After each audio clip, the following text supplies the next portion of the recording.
A man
A man does not go to the village square solely because he cannot see the moon from his compound.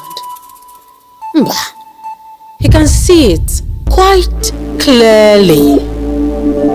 But we come together because it is good for kinsmen to do so. Ndobanye, is that not what our elders have taught us? That the warmth of brothers is a different kind of fire. The kind of warmth that is good for our bodies and our soul. And also, because a vision seen by one man is a dream, but a vision seen by a region, that one name is a mandate. A collective rewriting their fate. Chapter after chapter, page after page, our own very exodus. Maka onyekwe, chiekwe. If a man says yes, his chief says yes with him. And for too long, we have been stars scattered across the sky, shining bright but shining alone. But Southeast Vision 2050 is the moment the constellation connects. It's the moment where we let go of the internal frictions and the silos of the past. Today, we trade friction for fusion. We are burying the hatchets to pick up the digital pen. This is the era of regional reintegration. We are weaving a seamless economic fabric where, when one state breathes, the whole region pulses. Our governors are the lead architects, by the way. 5 visionaries building one fortress. Look at the blueprints they are laying down. In Abia, we are tapping into the industrial heartbeat of Aba, turning it into a manufacturing powerhouse. Call it China of Africa. Anambra, we are championing the development of new cities to redefine the industrial landscape in the region. What about Ebonyi? Ebonyi, the salt of the nation, is becoming the bedrock of agriculture and infrastructure, feeding the vision from the soil up. In Enugu, the coal city is reigniting with tech and innovation hubs, a home for digital pioneers. And in Imo, we see a gateway of hydrocarbons, hospitality, and human capital fueling our regional talent and project pipeline. When these 5 fingers of the hand close, they don't become a fist for war, no. They become a grip on our future, a fist for wealth, a fist for stability. They are coding a new law that we are stronger as a common market than as individual players. But this vision is not a wall, it is a bridge. And we are building a Southeast that is the engine room for all Nigerians, From the north to the west, from the delta to the middle belt, if you have a dream, the east is your workshop. We are creating a sanctuary for foreign investors who seek greed and transparency. We are transforming the red mud of our fathers into a global trade zone. We are building the Silicon Valley of Africa right here. So my dear, if you want to see the future of African commerce, you know where to look. You look Southeast. Activate Southeast Vision 2050. 50 is the point of perfect symmetry. 50 is where the center finally holds. Projects Southeast Vision 2050 is the bridge between our before, our now, and our after. So wherever you are, activate Southeast Vision 2050.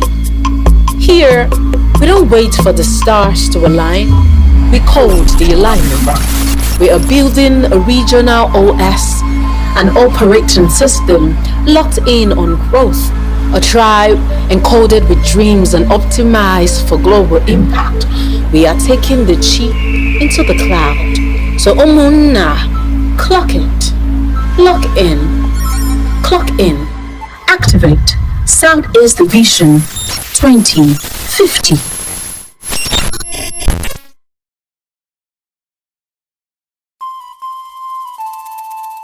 A man does not go to the village square solely because he cannot see the moon from his compound. He can see it quite clearly. But we come together because it is good for kinsmen to do so. Ndobanye, is that not what our elders have taught us?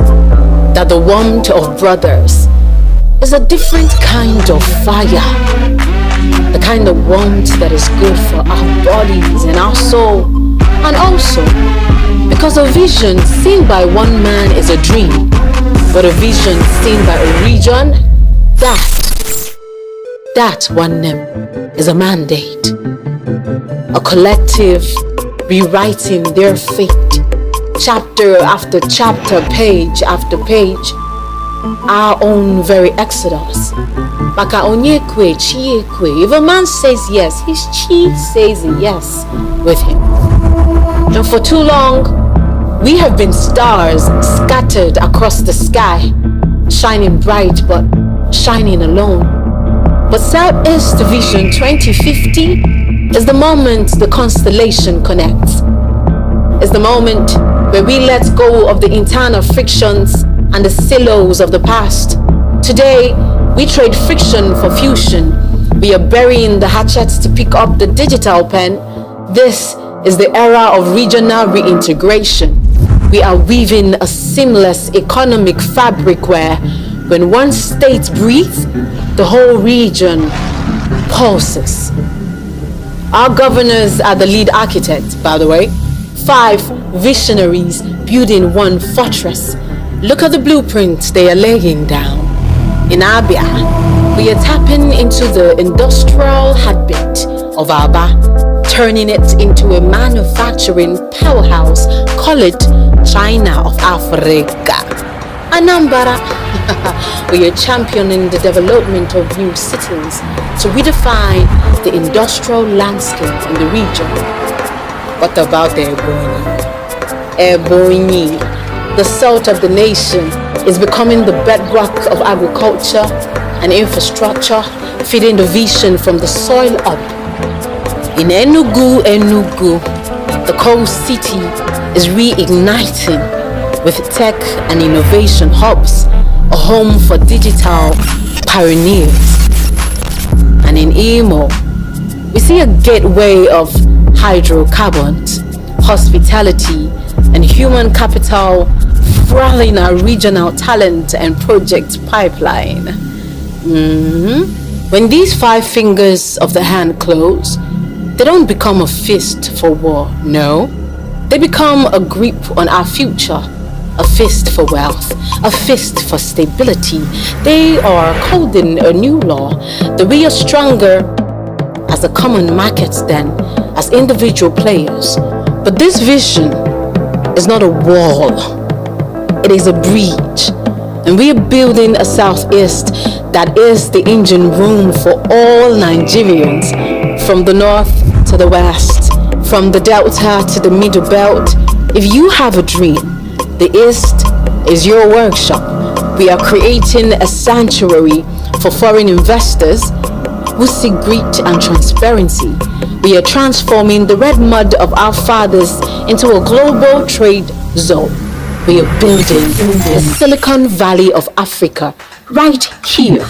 So my dear, if you want to see the future of African commerce, you know where to look. You look Southeast. Activate Southeast Vision 2050.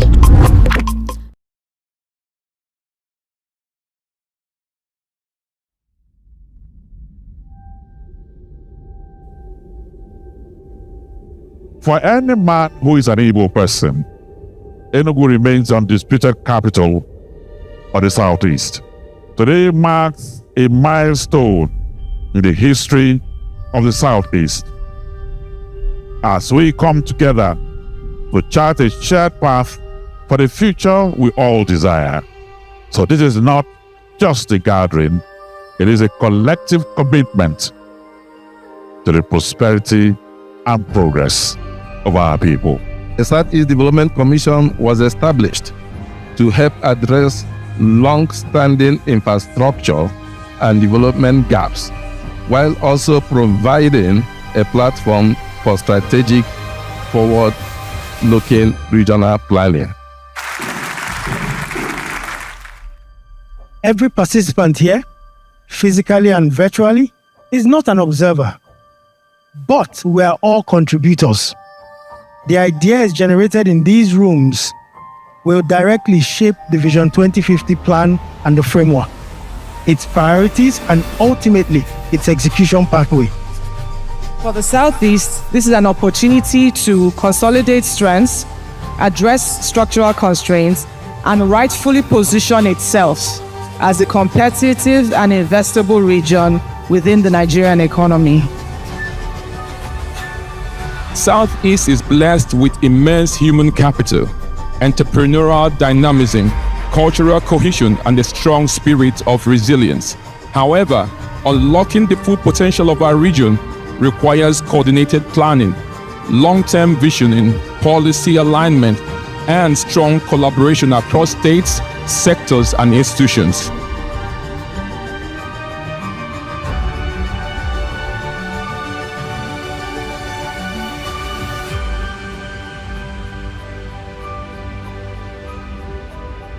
The regional economy functions as a single and unified ecosystem.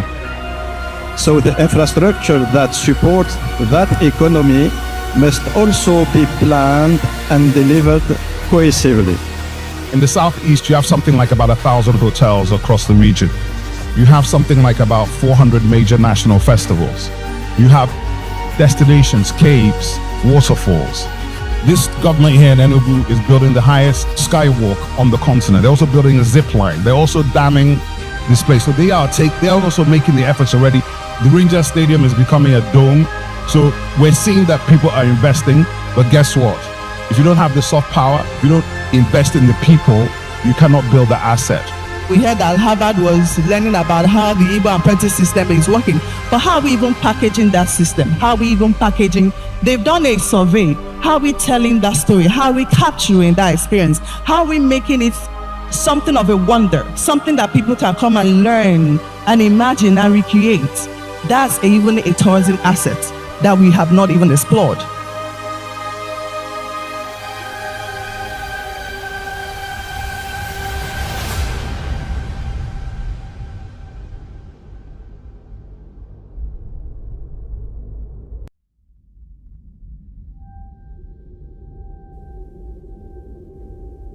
For any man who is an able person, Enugu remains undisputed capital of the Southeast. Today marks a milestone in the history of the Southeast as we come together to chart a shared path for the future we all desire. So this is not just a gathering, it is a collective commitment to the prosperity and progress of our people. The Southeast Development Commission was established to help address long-standing infrastructure and development gaps, while also providing a platform for strategic, forward-looking regional planning. Every participant here, physically and virtually, is not an observer, but we are all contributors.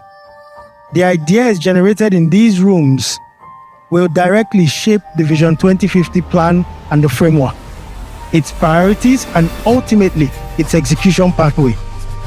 For the Southeast, this is an opportunity to consolidate strengths, address structural constraints, and rightfully position itself as a competitive and investable region within the Nigerian economy.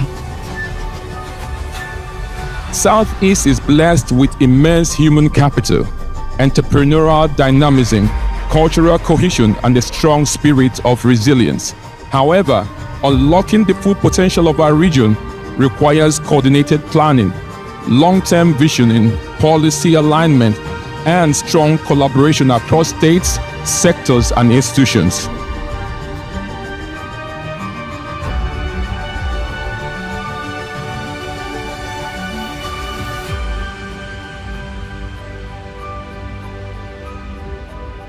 The regional economy functions as a single and unified ecosystem.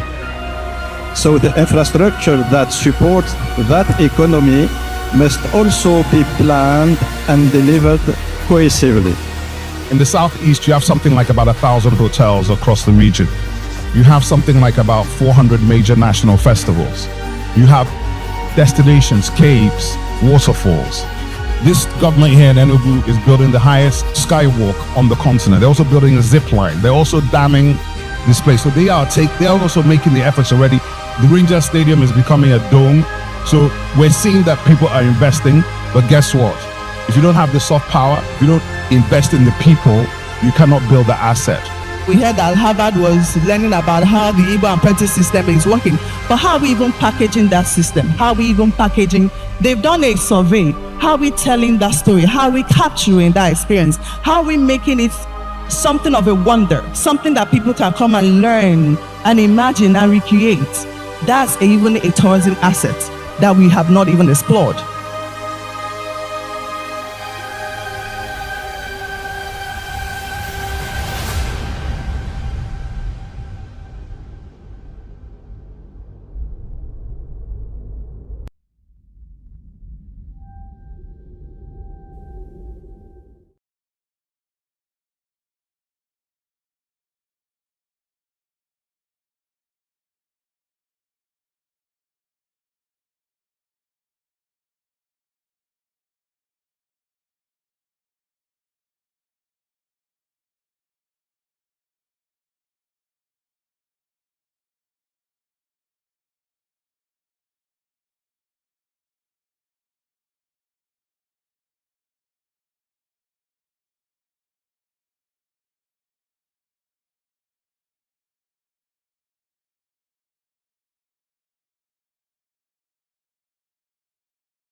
Stakeholders Forum.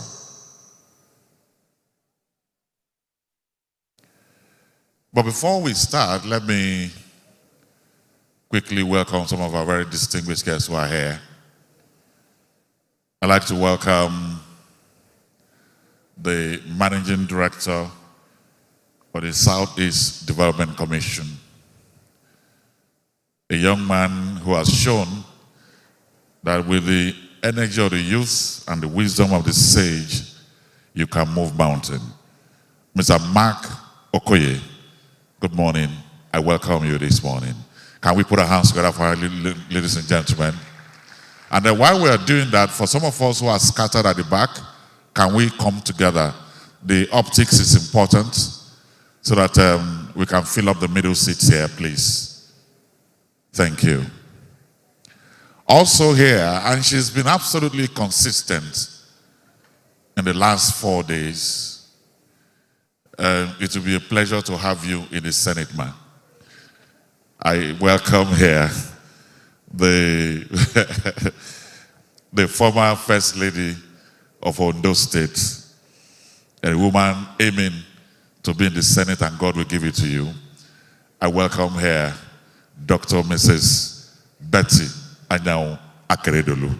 I welcome you. Thank you very much. The Managing Director of AfriInvest, West Africa, Mr. Ike Chioke, is also here with us this morning. We'll be listening to his voice in terms of capital mobilization later today. One of the finest legal minds from this part of the world who will be moderating our next session is also here, quietly. Ms. Stella Duru, I celebrate you, I welcome you. Thank you very much, thank you. Also here, I have Chinedu Onwigwe, Technical Assistant, Public-Private Partnership to the Honorable Minister for Foreign Affairs. Also here, we have Kene Baru, Group President and CEO, Comworld Cinemas, also here with us. And then from Marlin's Chambers, Chuka Udemezwe is also here with us. Thank you very much. You have your microphone there? And so, distinguished ladies and gentlemen, welcome officially to day 4 of this Stakeholders Forum. The vision that we have spent the last 3 days to craft is about creating opportunities, is about building infrastructure, is about nurturing human capital and fostering innovation. But all of this we might not be able to stand the test of time if there are no capital, which is why our last session, and very critical session, all of the sessions we've had, none had white seats. Because capital is important, the seats are different and the personnel are different. So that will be our first session, but I think she has a few recognitions to do before we kick off with the first session.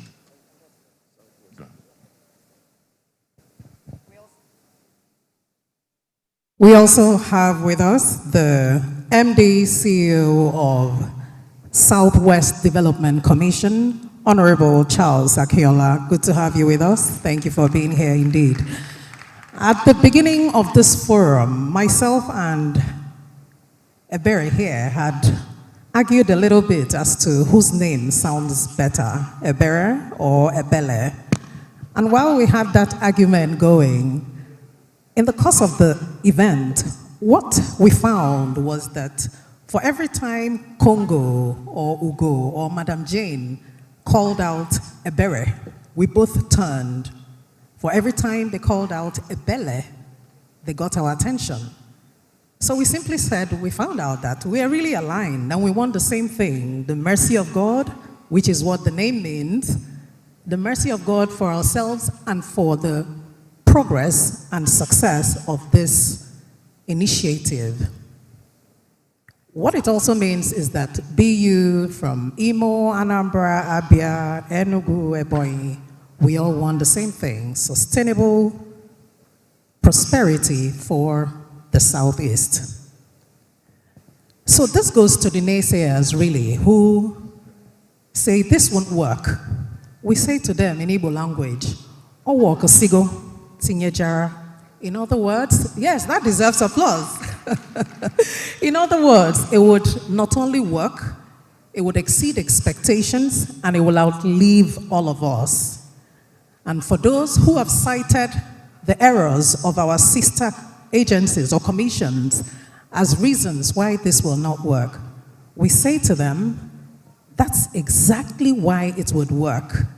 Because we've seen the errors, we've seen the pitfalls, and we shall avoid them. Best part, the commission is led by the remarkable Mark Okoye, who of course has surrounded or has for himself an amazing team. So what more can we say? Success is definitely predictable. So let me do this and see who would understand it. From the video yesterday, we saw this. So Umuibo, Omona, clock it. Yeah, so this will definitely work. Over to you, Ever. Thank you very much. Also here with us, we have the Director General of the Securities and Exchange Commission, Dr. Momotimi Agama is here with us. Let's appreciate him. The Capital Market is here with us. The Managing Director and CEO of Ministry of Finance Incorporated, Dr. Armstrong Takang, is also here. And the ED and COO of Infra Credit, Daniel Moller, is also here. The Managing Director and CEO, Southwest Development Commission, Ekabo, Mr. Charles Dijiakiola, is also here with us. I welcome you. And then Innocent Ejolu, Portfolio Manager, UNDP, is also here.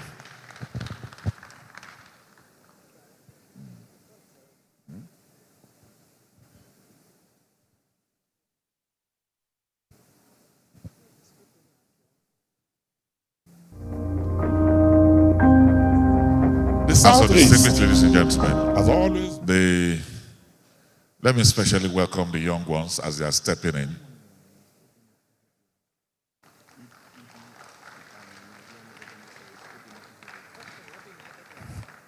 Obinna Inyedioha is also here with us. I'd like to welcome you. Let's appreciate him. And so without much ado, as our children try to settle down, the first in 25 years, MD, the girl that will take over as MD of SCDC is among the people going up there now. So without much ado, let us kick off with our first session. And this will be moderated by a woman who is a partner in the law firm of Banwo and Igodalo, a full-service law firm in Nigeria. She handles some of Nigeria's high-value, high-profile transformational oil and gas, energy, infrastructure, and commercial transactions. She's leading the team in Banwo and Igodalo in its capacity as project counsel to the SCDC. She was a key member of the ad hoc committee that produced a policy framework for the establishment of the Southeast Investment Company Limited. She has earned and continues to earn international recognition for the quality of her work. She's a top rank as a leading lawyer and recognized as a woman leader in global legal practice. Please welcome here, Ms. Stella Duru.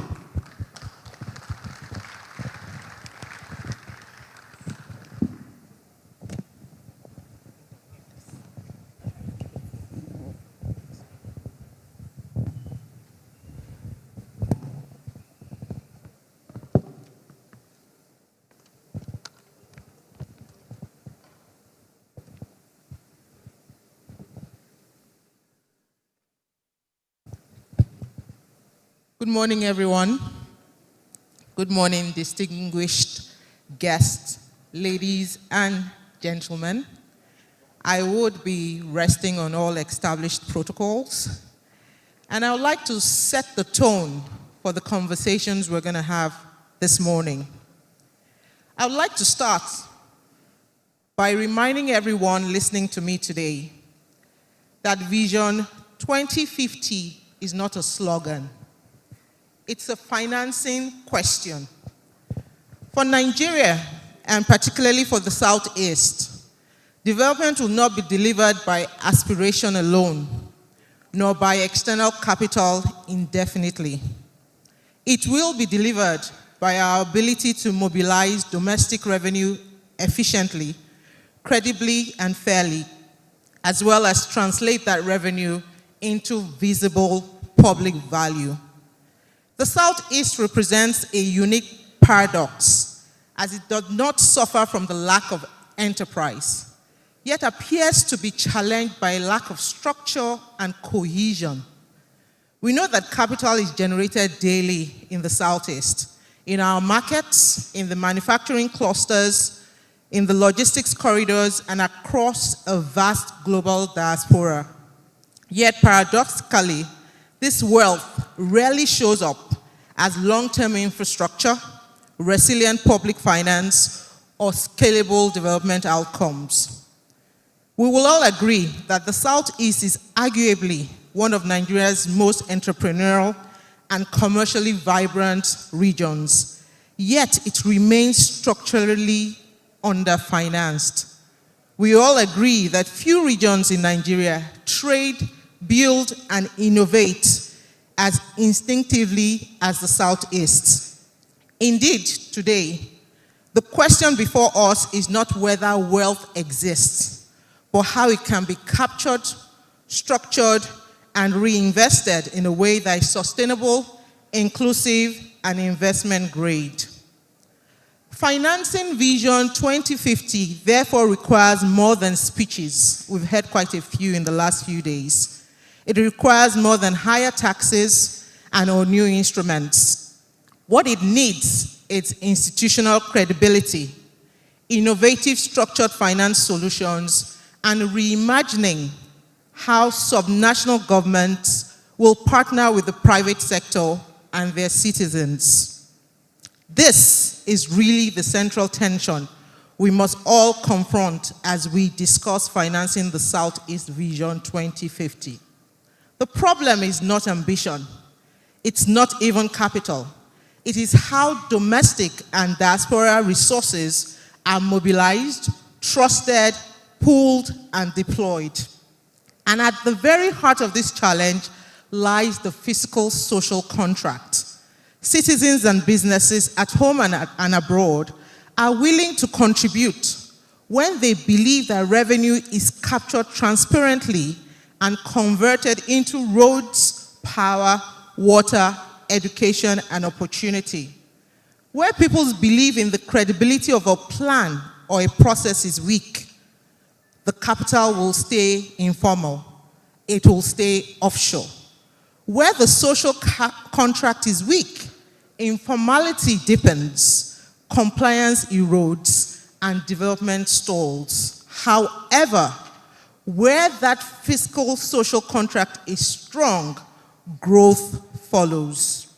We must keep in mind that the Southeast infrastructure deficits, the absence of transport connectivity, industrial power, and urban services are not just developmental gaps. They are missed revenue opportunities. Every broken road leaks productivity. Every unreliable power source pushes enterprise further into informality, and every informal transaction is capital that cannot be structured, leveraged, or scaled. So, financing Vision 2050 demands a new approach, one that recognizes commerce as a development engine, treats diaspora capital as patient strategic funding rather than sentimental remittances, and uses structured finance to convert regional economic activity into bankable assets.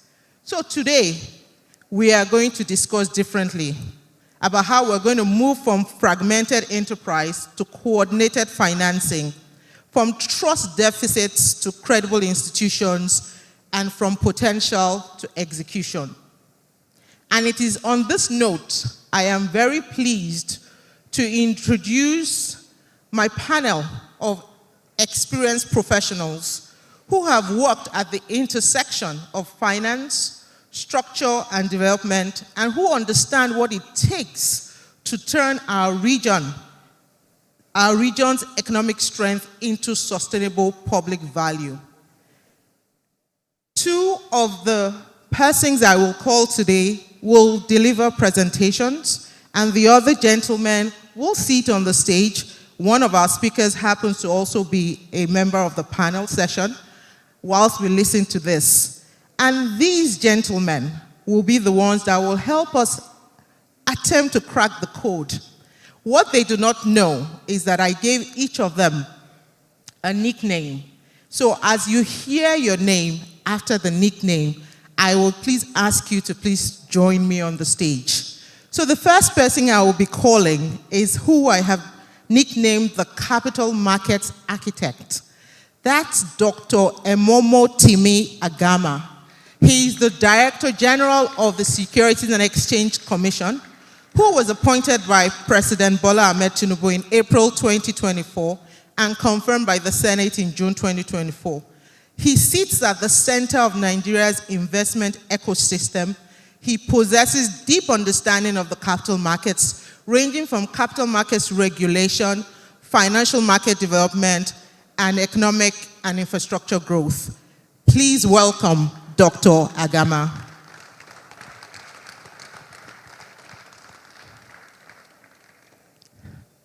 You're welcome, sir. Thank you. And the next gentleman I would be inviting to the stage is nicknamed the Institutional Capital Mobilizer, and that's Mr. Daniel Mueller, the Executive Director and Chief Operating Officer of InfraCredit. InfraCredit is Nigeria's specialized infrastructure credit enhancement institution. Mr. Mueller understands how domestic pension funds and long-term capital can be de-risked and structured into infrastructure finance at scale. Mr. Mueller, please join us on the stage. Thank you.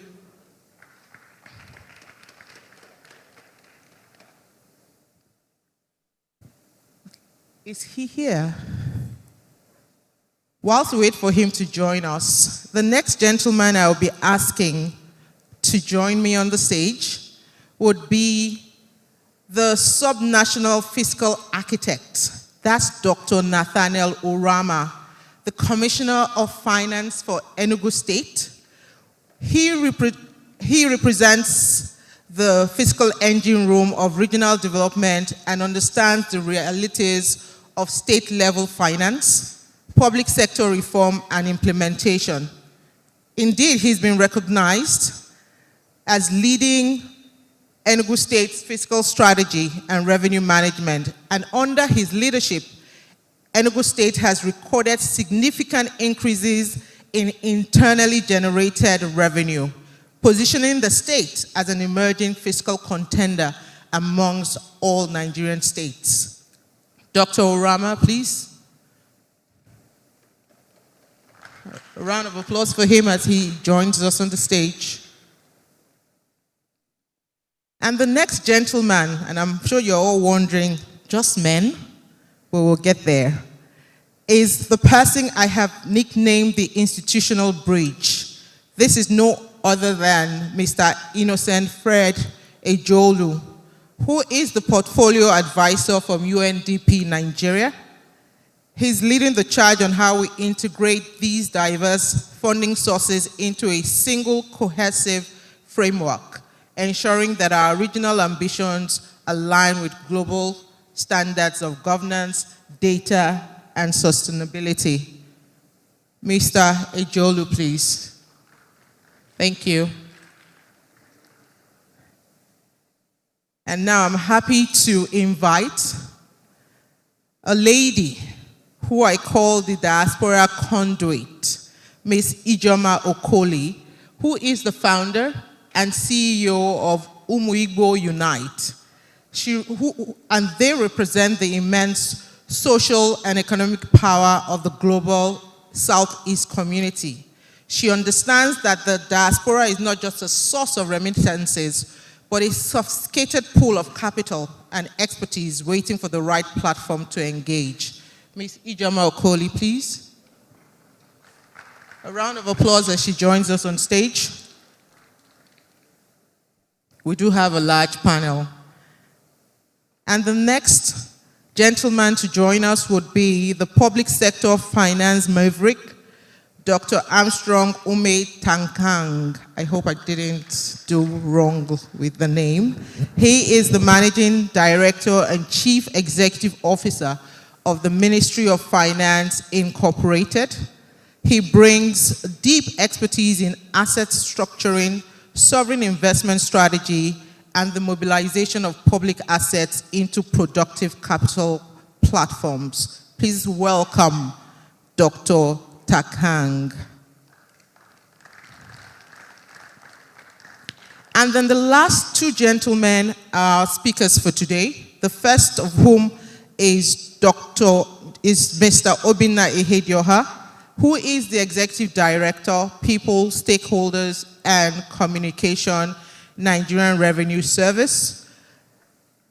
He was recently appointed into this role. He's a senior level strategist with over 24 years in public sector reform, governance, and portfolio management. He would be delivering a presentation today titled Strengthening Domestic Revenue Mobilization and the Fiscal Social Contract. Last but not the least is a gentleman who I have dubbed the Infrastructure and Private Capital Strategies. This is Dr. Ike Chioke, who is the Group Managing Director of AfriInvest West Africa. He possesses deep insights into the location of available private capital, understands the risk and return profile that private investors require to commit funds into Vision 2050. And in this capacity, he is indeed best suited to deliver the presentation titled Mobilizing Public, Private, and Blended Capital to deliver the Southeast Vision 2020. Please welcome Dr. Ike Chioke. I would be handing over the mic to him now to take us through his presentation. Thank you very much. Thank you, Stella.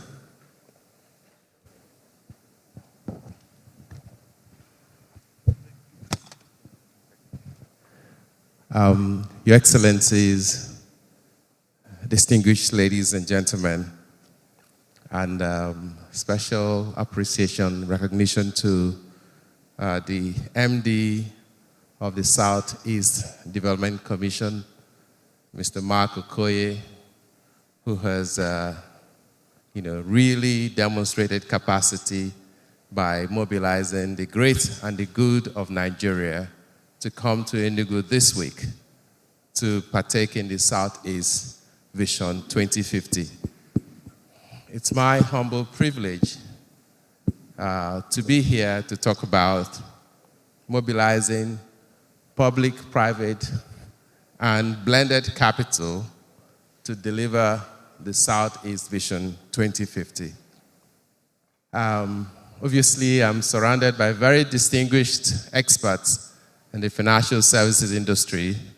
So I'll try to make this very light-headed and snappy so that we can get to the subject of the day and have a more interactive engagement. My intervention will be in two sections. First, I'll talk about the scale and nature of the financing needs required to accelerate the development of the Southeast region. And then secondly, I'll talk about the pathways to mobilizing capital in order to achieve SEV 2050. So, let's start by spotlighting the Southeast, the 5 Southeastern states of Abia, Anambra, Ebonyi, Enugu, and Imo State. And you can see the size of the landmass. They all contribute to a total of just under 30,000 square kilometers. In terms of population, the region contributes 27.6 million people based on estimates as of 2024.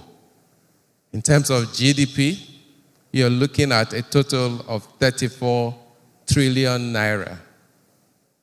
And in terms of internally generated revenue, and this is using the number for 2024, we couldn't get all the data for everyone for 2025. We've seen a total of 300 trillion naira. But if you contrast that to the fact, the receipts from the federal accounts, contributions, the amounts they get from the federal government every month, the total comes to just over 1.1 trillion naira. So clearly there's a big gap between what they receive from the federal government and what they're able to generate internally. So there's work to be done there. But if you put the Southeast region as one block, the most likely country you might want to compare it to will be Rwanda. Again, similar sizes. Southeast at 29,000 square kilometers, Rwanda at 26,000 square kilometers. Population of 30 million compared to 15 million. GDP of $22.7 billion compared to $14.3 billion. But GDP per capita now falls down because of the larger base of population in the Southeast at $821 per person compared to $1,000 per person in Rwanda. The main economic drivers in the Southeast, manufacturing, agriculture is missing there, trading, of course, small and medium-sized enterprises. In Rwanda, however, it's mostly services, tourism, ICT, and agriculture. Now, the differences now begin to show. In terms of road network, the South here has 26,000 kilometers of roads, only 30% of which are motorable. In Rwanda, they have 38,000 kilometers of road, most of which are very motorable. Electricity access, we have 75% that have access to electricity. It doesn't mean that they get it 24/7. Most of us in the cities can acknowledge that the power supply is very intermittent. In Rwanda, however, we've got 85% access to electricity, and electricity is quite stable. I've been to Kigali many times, and many of the hotels don't even understand the need to have a generator, a standby generator. And that shows you in the grid power allocation in the Southeast, we are barely getting about 70 megawatts of power from the grid dropped into EEDC, while Rwanda has over 406 megawatts of power. And that is the differentiating factor. But let's step back for a moment and look at the infrastructure gap. According to the World Bank study, Nigeria needs over $3 trillion of investment over the next 30 years in order to bridge this infrastructure gap. This will mean an expenditure of about $100 billion per year for the next 30 years. If you understand that the Southeast represents about 10% of the GDP of Nigeria, and this is not to understate the size of the Southeast, it's simply because Lagos as an economy takes a lion's share of about 40% of Nigeria's GDP. And so, as a region, the Southeast takes 10% overall. That's quite sizable. And if you look at infrastructure from 5 key sectors, I take power as number 1. And this includes, obviously, generation in terms of, as well as transmission and distribution, investments required in renewable energy, investments required to do more captive power plants, such as geometric power in Aba, And you can see sometimes when there's a grid failure across the country, there's light in Aba. The gap is estimated at $17 billion just for power alone. And that is over the next 30 years for the Southeast. If you look at transport and logistics, this will include roads and bridges, rail, ports, water transportation. You're looking at a gap of nearly $14 billion over the next 30 years for the Southeast. And if you look at telecommunications, including fiber optic backbone, last mile connectivity, mobile telecom towers and fiber optic networks, and data centers, these are critical for us to move into the new economy. All this talk about artificial intelligence, remote working, they will fail woefully if we don't have telecoms infrastructure. You're looking at a gap of about $6 billion.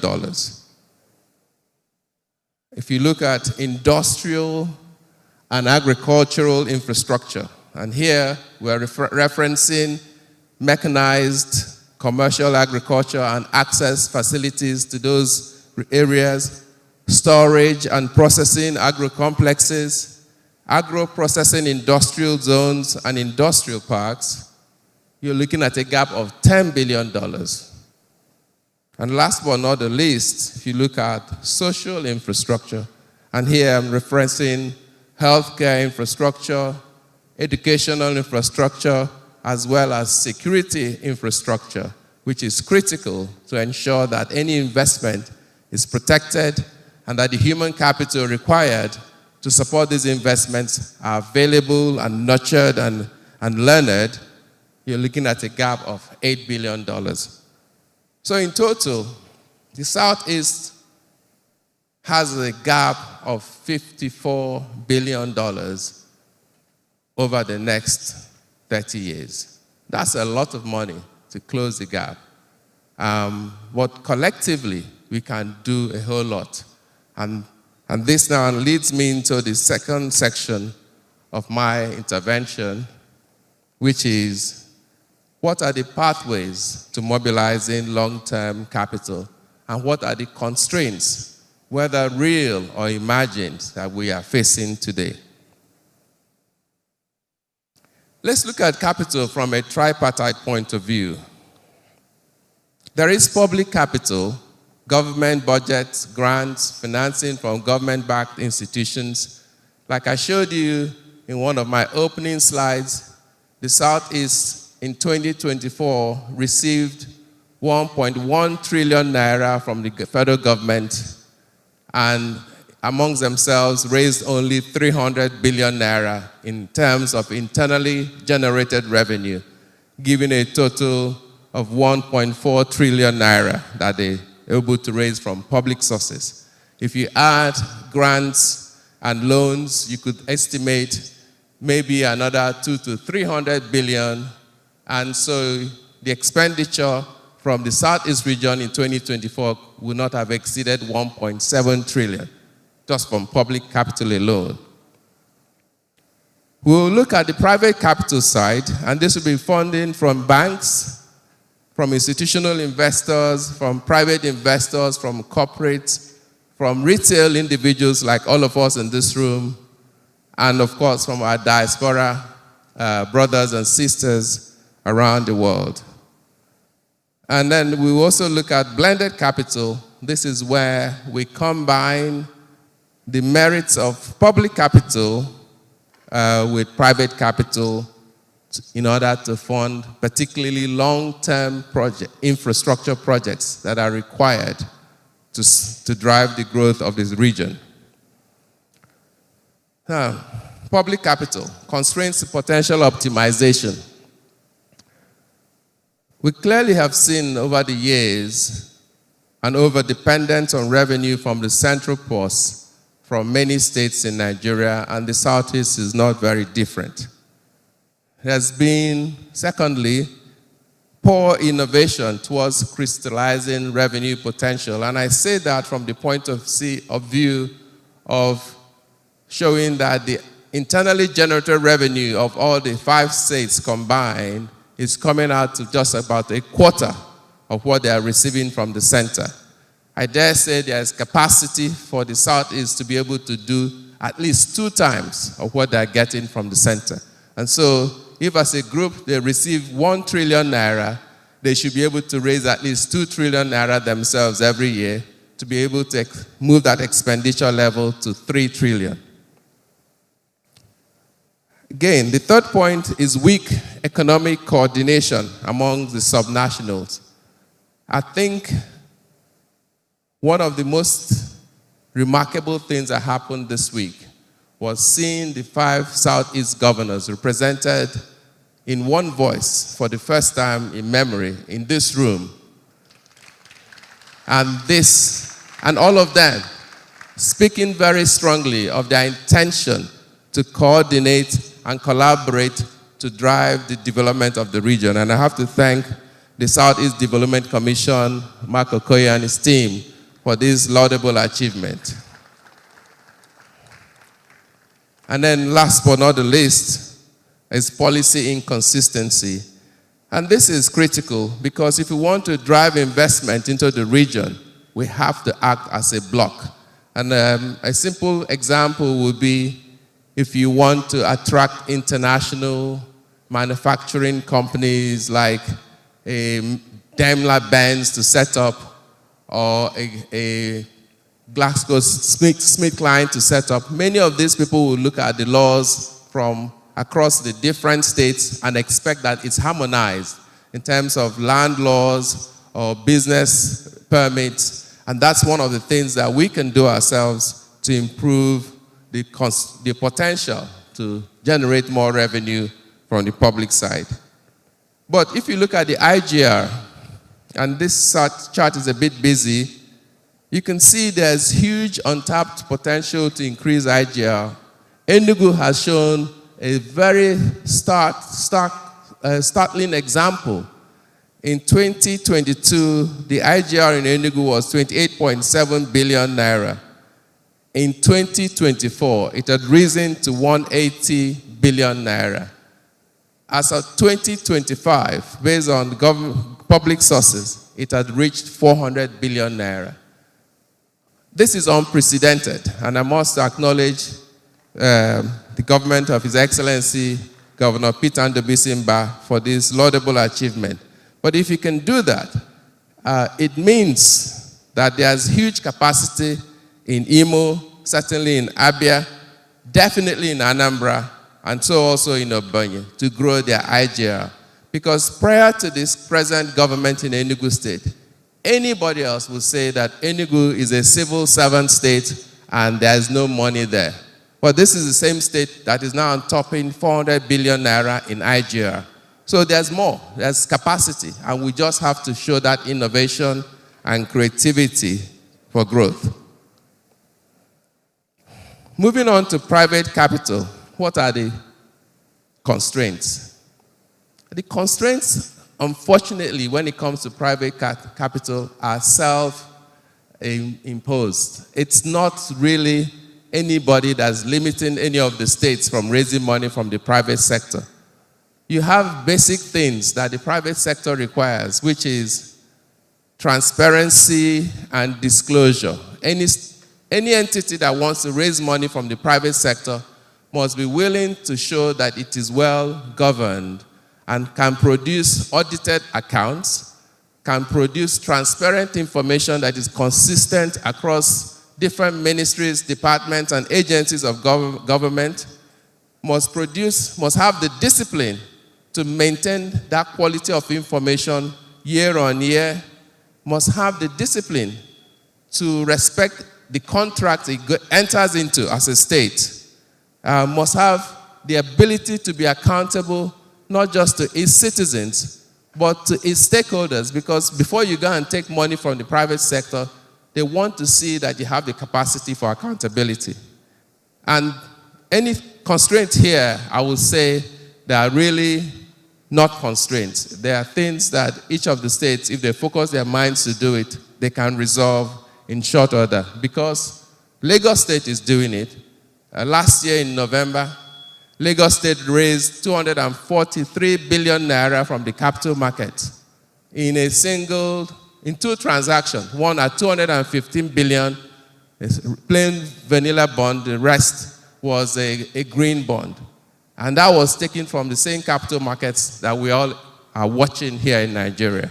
And that is because Lagos State is PENCOM compliant. To be PENCOM compliant means that the state has joined the defined contribution pension scheme, and all its employees are part of that scheme, and they are contributing on a monthly basis, and they have the necessary documentation to show to the pension fund industry for them to tap funding from that market.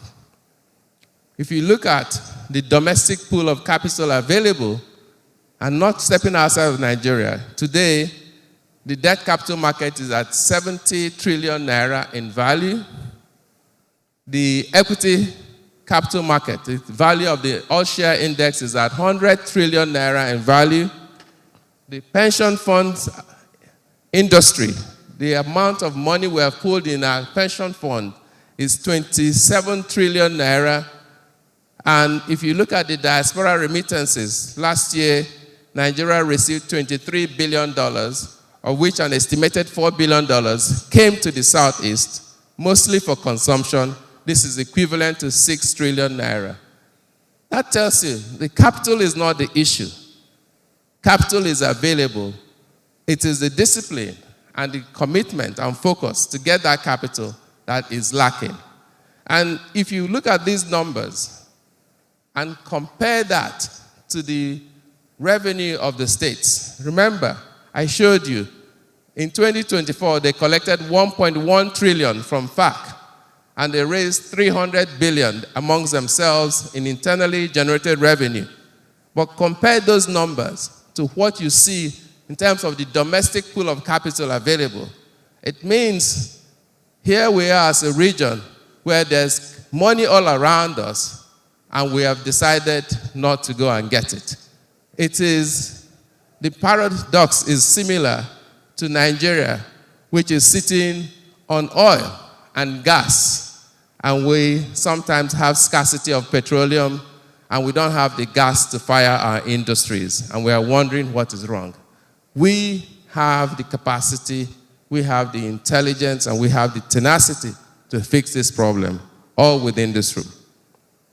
And if you go specifically to the pension fund sector, of the 27 trillion available, about 1.3 trillion is available to state government to raise as bonds.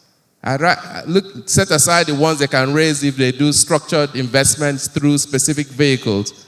Of that 1.3 trillion, only 240 billion has been taken, and that was taken by Lagos State, and you've got over $1 trillion naira waiting for investors, waiting for projects to fund. And this is part of the challenge we are seeing in terms of our capacity to mobilize capital. And lastly, let me look at blended finance. And this is a very wide subject. But I just want to use examples to illustrate this. About 16 years ago, the Azora power plant in Edo State was conceived by some creative investors. Some of them are in this room.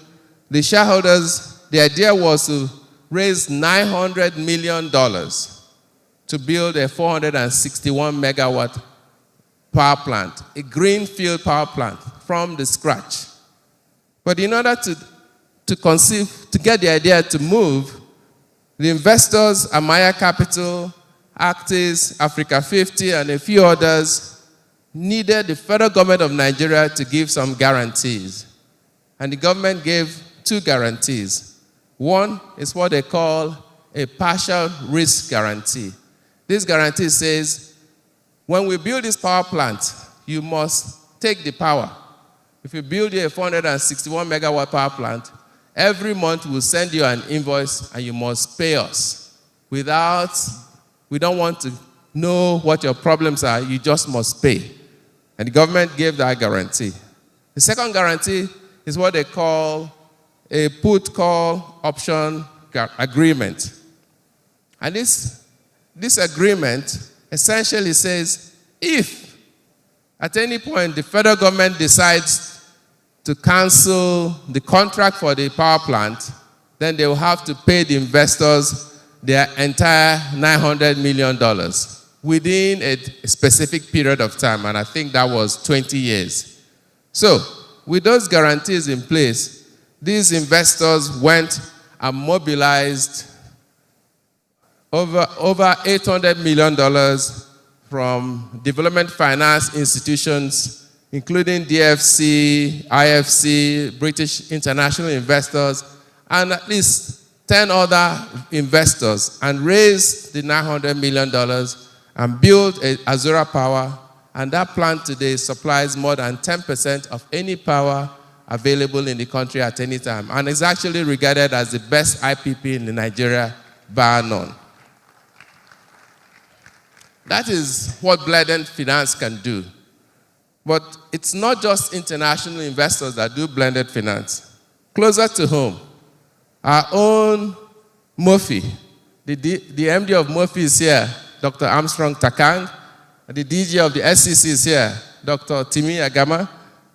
Between Mofi and SEC, they structured a blended finance to intervene in the real estate sector of Nigeria. You know, Nigeria has a claimed deficit of 28 million housing units that needs to be built. But the issue has always been, how do you find mortgages at single-digit rates, interest rates, with long tenor? You find that it's not the ability to pay, it is the cost of the money that makes it difficult for people to afford to buy homes. So if a house costs 20 million naira, for example, and you can borrow that money and pay 9% per annum for 10 years, most civil servants will be able to afford that house. But if the same house costs 20 million naira and they had to go to a commercial bank and borrow at 35%, every 2 years, they'll be owing double the amount they borrowed. So it becomes impossible for them to repay that loan. What we then did with Mofi Real Estate was to set a fund size of 1 trillion, get the federal government to subscribe in the first tranche of 150 billion at a very reduced interest income to the federal government. And then we then subsequently came to the market and raised another 100 billion from private investors at normal interest rates. So as a result, the blended financing cost available to people is now at single digits. And this is an example of intervening in the local market using the capacity we have in this room. Bear in mind, I was just saying this transaction was done within 1.5 years. And that is one organization. The total IGR of the Southeast in 2024 was 300 billion. And one organization organized 250 billion. It tells you the capacity of what is possible. So on that note, I'd like to round up my presentation by echoing a call to action for all the Southeast states, and in particular, the Southeast Development Commission. You must commit to developing region-wide feasibility plans. In addition, you must commit to setting up a project preparation funding for that. I can say, even at Mofi, we have 5 billion naira set aside for project preparation funding. And if you go around all the 5 states and raise 5 billion naira from each of them, which is not difficult to do, you have 20 billion to join with Mofi and be able to do more project preparation. Because the quality of your investment is tied to the quality of the business plan you present. You just can't wake up overnight and announce a project. You need time to study that project. Like if you're going to build a regional railway line, or if you're going to build a new power plant to serve the region, it needs time to be planned and to be developed properly. On top of that, you need to focus all on what is most important. With all the needs that we have, I must say that power is critical. We must start with power. If we can put more power, we can then power the industry, power the transport systems and the logistics that will unlock trade and agriculture and be able to unlock the high potential of the region. Thirdly, we cannot play with insecurity anymore. It is the biggest dampener to investments. If there's insecurity, no investor is coming here. The estimated amount that the Monday sit-at-home issue has caused the Southeast is running in the trillions of naira to date. And very few states have managed to come out of that shackle. Enugu, as an example, and a few others, but there's more to be done. I saw Governor Soludo a couple of weeks ago still dealing with this issue with the traders in Onitsha market. And it is very critical that we resolve insecurity because that is blocking access to capital for the entire region. Number 4 is what I call align fully with private investor rules of engagement. No longer can we continue to pretend that we can get away without auditing our accounts or without being PENCOM compliant, without doing the things that allow us to raise money from the private sector. Because private capital is running at 100 times more than what the government capital has. And just that discipline alone will open up a complete waterfall of cash and opportunity for the region. So we must align fully to that. And lastly, because we have at this moment a platform that never existed, while I recognize that it will take time for the 5 Southeast states to become compliant, the SCDC can itself start tomorrow because it's already compliant. It has enabling legislation and can lead the charge in unlocking trillions of naira of capital, both domestically and internationally, to transform the Southeast. On that note, ladies and gentlemen, I thank you very much.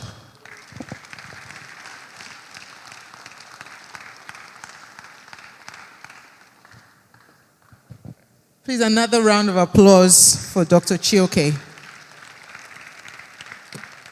Now you understand why I nicknamed him the name that I called him. We all know numbers don't lie, and he's painted a very clear picture for us as to the gaps with, attracting capital to our region and how to do things with accountability and transparency. Given that we have a very tight schedule, because a few of my speakers and panelists may need to catch a flight, I would now be inviting very quickly Mr. Obinna Ihedioha to come take us through his own presentation. He will be delivering a presentation titled Strengthening Domestic Revenue, Mobilization and the Fiscal Social Contract. Mr. Ihedioha, thank you. Thank you very much.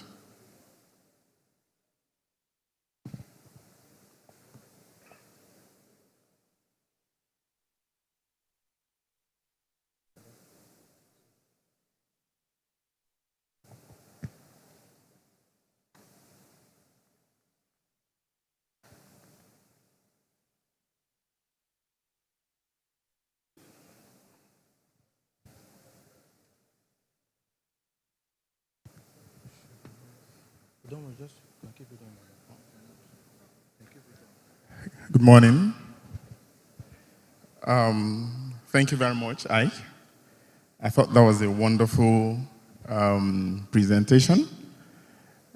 Most importantly, what I got out was discipline, accountability, and then focus. May I use this opportunity to thank my very own brother and friend, Mark, for inviting me being here today. I think Ike has done quite a whole lot in providing the context. I think he's done most of my presentation for me. I'm going to focus on very simple matter, which is about harmonization of tax and providing how best can we strengthen domestic revenue mobilization and the fiscal social contract. And in this regard, sorry, how do I do this? Okay. So the outline of my presentation goes as thus. So we're just going to review what domestic revenue mobilization is vis-a-vis the Southeast. I also did a lot of justice in providing some of the context around this. Then we'll look at how best do we strengthen this fiscal social contract regarding our region, as well as the central vision for 2050 with regards to how best do we deepen the capital, how best do we strengthen our resolve in financing and providing the necessary structures around how those finances can be structured and best be utilized. So quite quickly, I think the point is,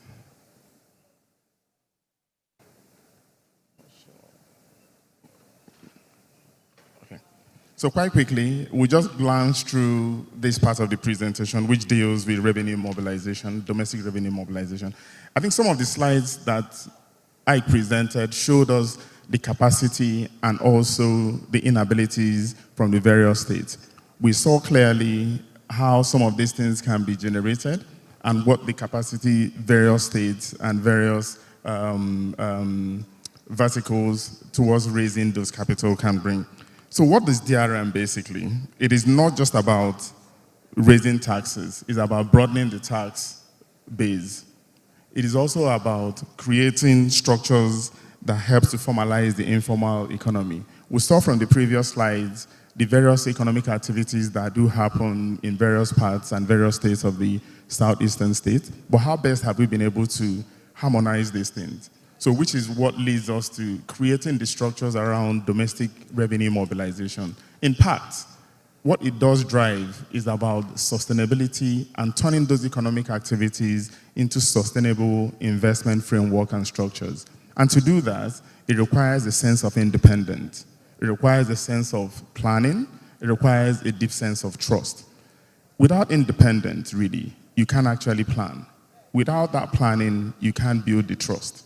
So the reality, and of course, what I see the SCDC doing is creating an enabling environment for these things to operate. Next slide, please. And you look at the overview of the Southeast economy, and I think I did a fantastic job again. Pardon me, I'm going to be calling him a couple of times because he's also a pathfinder in this path. But he provided a fantastic introduction into this. So my slide looks at the 2024, the Southeast were just barely lagging behind the Southwest and the South-South in terms of IGR.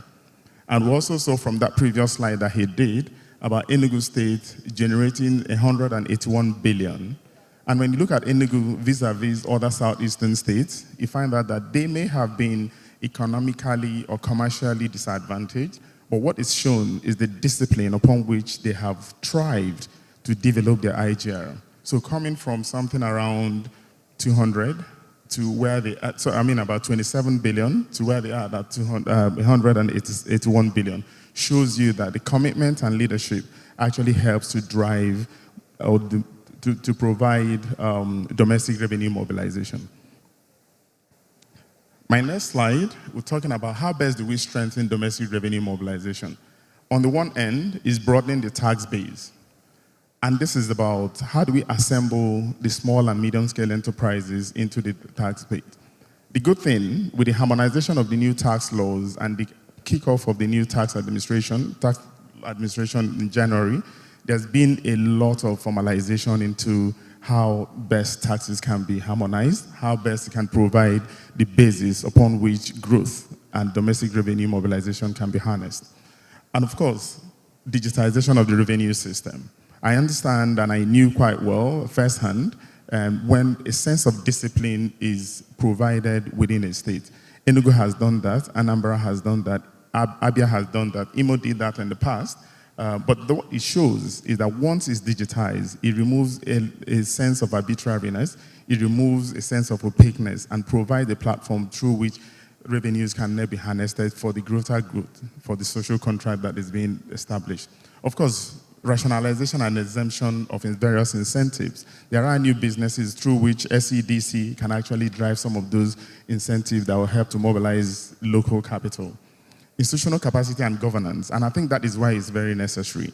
A couple of weeks ago, Mark and I have been talking about how he's gotten his executive directors and his team in helping to create a very strong ecosystem that drives accountability, capacity, and of course innovation towards how best these structures can be done. And of course, most of you would know, or most of you may not know, that the Southeast Development Commission hasn't actually received their allocation. But what they've done with the little resources they've had is to build the capacity, to deepen their resolve in driving structured investment policies. When we look at the fiscal social contract, I think I provided a virtuous cycle, which is about government accountability, which is about visible service delivery and increased tax compliance. When government provides a sense of direction and accountability, they build trust. By doing this, the first thing I think the government should do, and the regional government or state government, is to provide some sense of accountability, transparency, through which citizens can then believe to think that they have a hand in planning and driving the revenue mobilization structures. With this, you see infrastructure project. There's visibility around healthcare improvement, education, and digital public service. I talked about it as well. And you look at the increased tax compliance, because when it goes this cycle, what it then now does is broaden the tax base, it lowers enforcement costs, and provides sustainable revenue. When we move further a bit, we see how best do we strengthen the fiscal social contract. There's been a lot of lack of trust. There's also been a lot of apprehension. But when these two things meet together, it provides a lackadaisical approach towards how best this can be driven. So what is our reality today? In the southeastern region, we know that entrepreneurship and trading activities drive most of our economic activities. There's also a very high sense of reliance in investment. Everybody, most of us are entrepreneurs, traders. A few of us, work on the other part, but then you still have a couple of things that you do informally.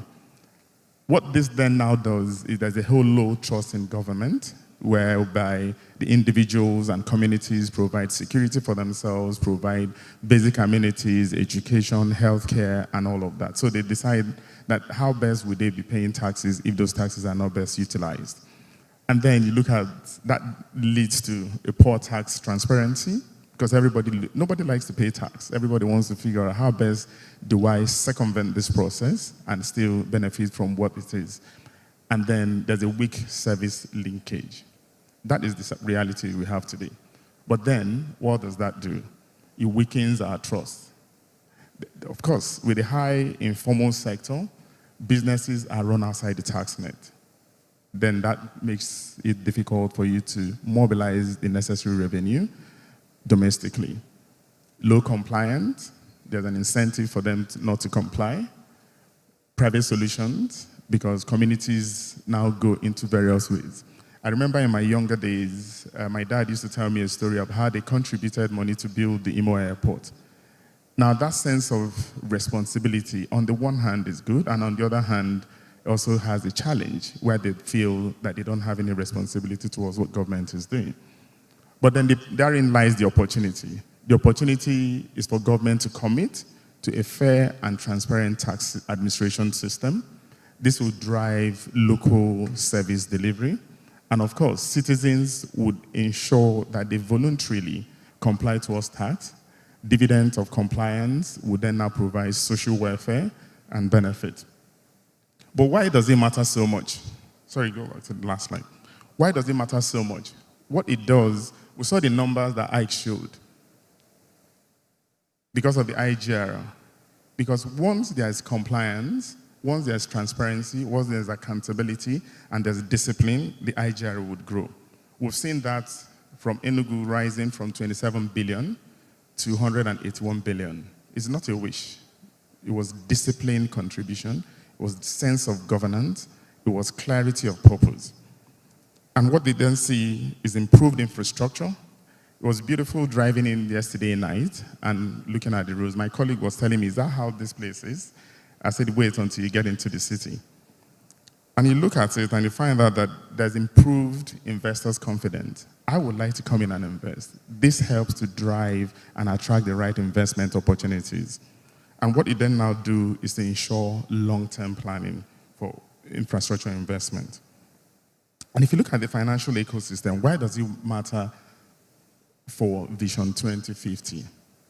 What it does then do, it requires a sustained investment in infrastructure, human capital, governance system, social services over the long-term horizon. You know, when you look at the Southeast Development Commission, capital goes where there's trust. It goes where there's clarity. It goes where there's structure. I can opt to invest because I know Mark, my very good friend, has very structured discipline towards investment. My uncle Toby has, over the years, shown discipline and commitment towards how he does these things. My uncle Cliff Ogbede also has shown and demonstrated that. So I can go that. I can do that from a personal perspective. I could do that from my organization.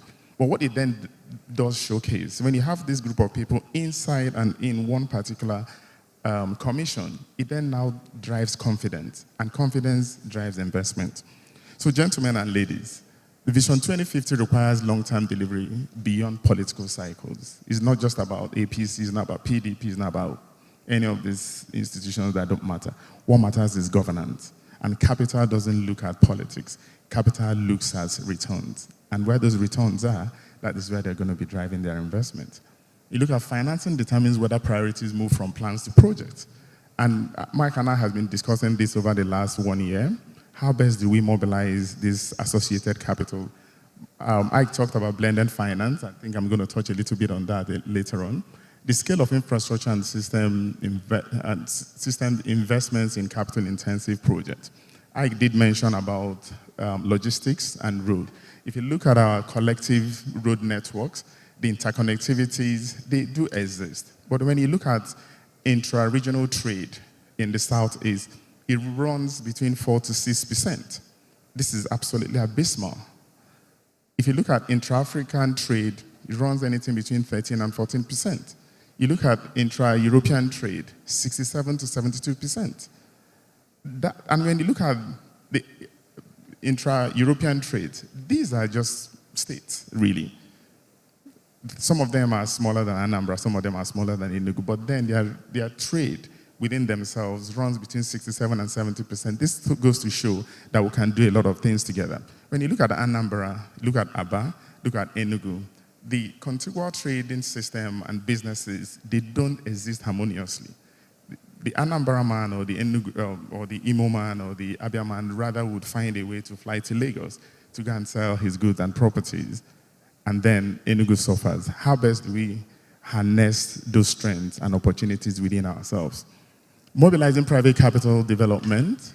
Capital depends on credible public financing signals. And I think Southeast Development Commission has shown that signal. And I think what we need to do now, how do we deepen that resolve to make sure there's sustained growth and being able to attract the right investments into this space. Next slide, please. Priority areas. And I think we all know what they are: transport, health, human capital. But I think I'm going to touch and focus on only one, which is energy. Power is the highway upon which all infrastructure development ply. I talked about geometrics. I've been fortunate enough to work on that transaction for many years. Mr. Toby, you know very well how we worked on that. Mark, you know quite well how we worked on that. But how best do we strengthen and expand the opportunities that lies within geometrics? How do we use this to develop our state? How do we use this to develop our region? It can only be done through associations like the Southeast Development Corporation and Commission, strengthening that and expanding the potential opportunities to drive and attract capital. Then that is very, very important. Without power, it will be difficult for us to continue to develop as a people as a region. Next slide.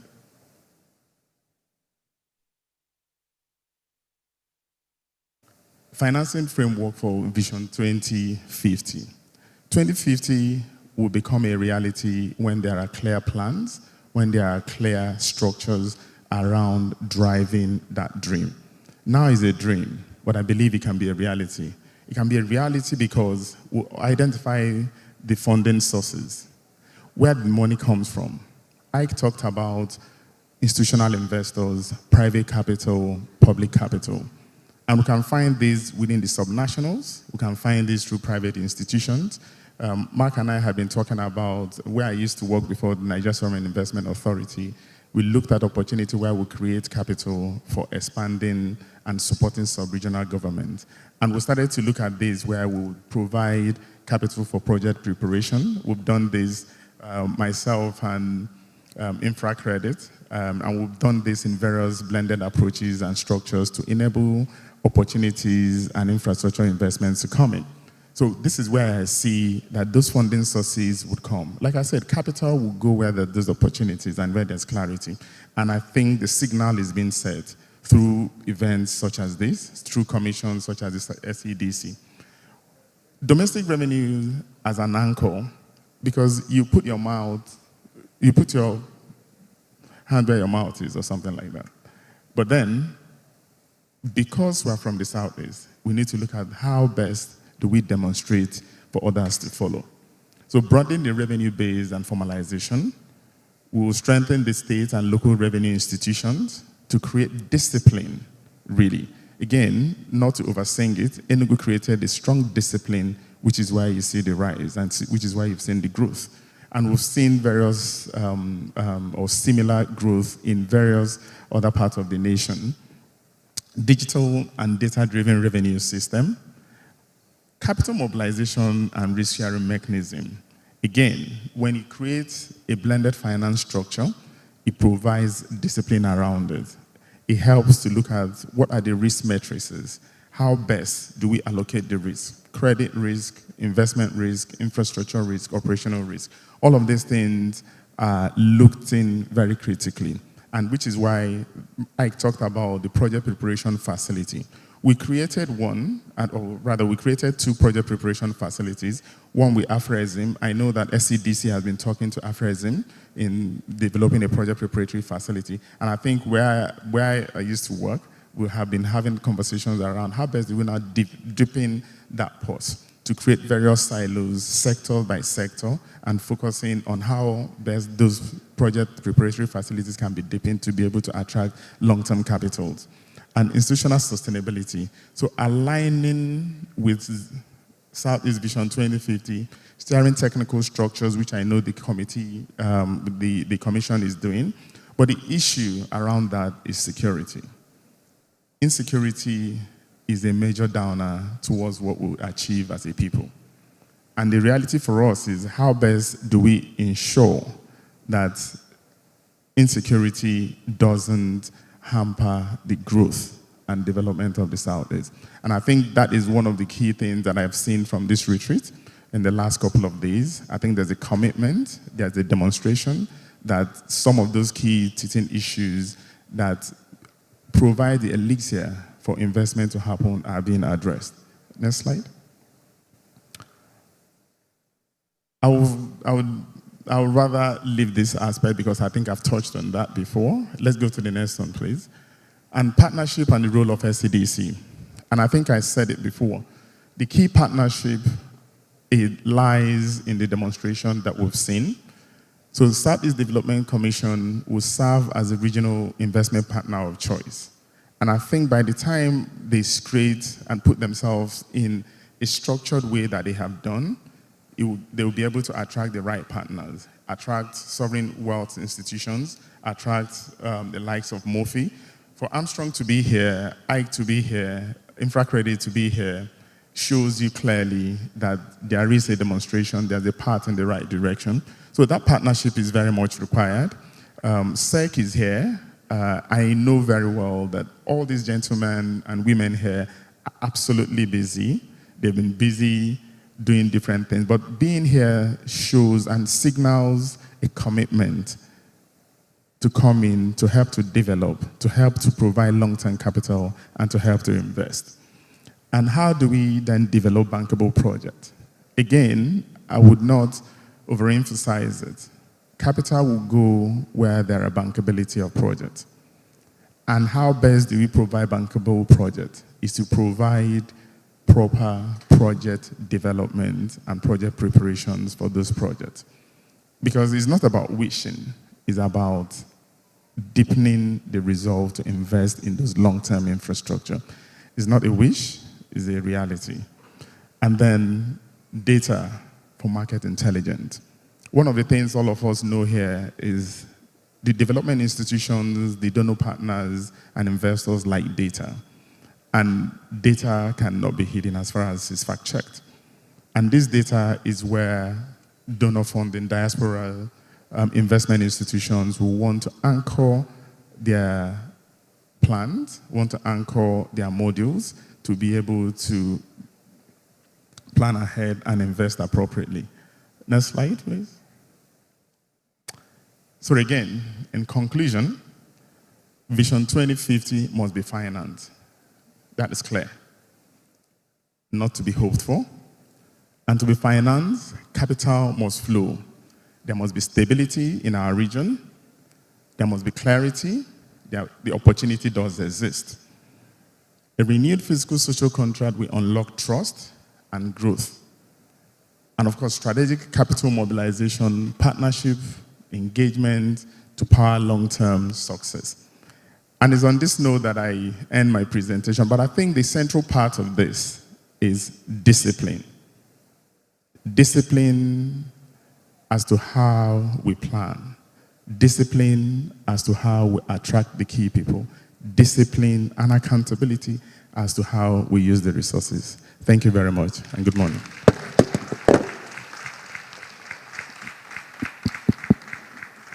Thank you so much, Obinna Ihedioha. You will all agree with me that both presenters have provided us with the data on how to move the southeastern region from where it is now and where it ought to be. Capital looks at reforms, not politics. Once there's accountability, discipline, clarity of purpose, then investments will flow. I think the poster child of growth we've heard this morning is Enugu State. And I believe during the course of the past few days, we've heard about collaboration amongst all the states in the southeast region, and not competition. So I think it's out now for the remaining 4 states to speak with the guys in Enugu State to see how they're able to, create this magic, which Dr. Chioke clearly showed us during his own presentation. We will now be moving very quickly into the panel session itself. And I've curated some very key questions for my panelists.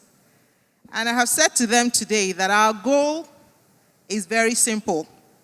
We don't want platitudes. We don't want nice speeches. We want to see clear pathways on how to grow the region. We want everyone living and listening to us to walk away today with a clear understanding of how the Southeast, through the SCDC, can move from potential to project ready, credit worthy, and investment attractive. So I have like a few buckets of questions. And during the course of the conversation, you would understand how each bucket kind of lies or relates to the next one.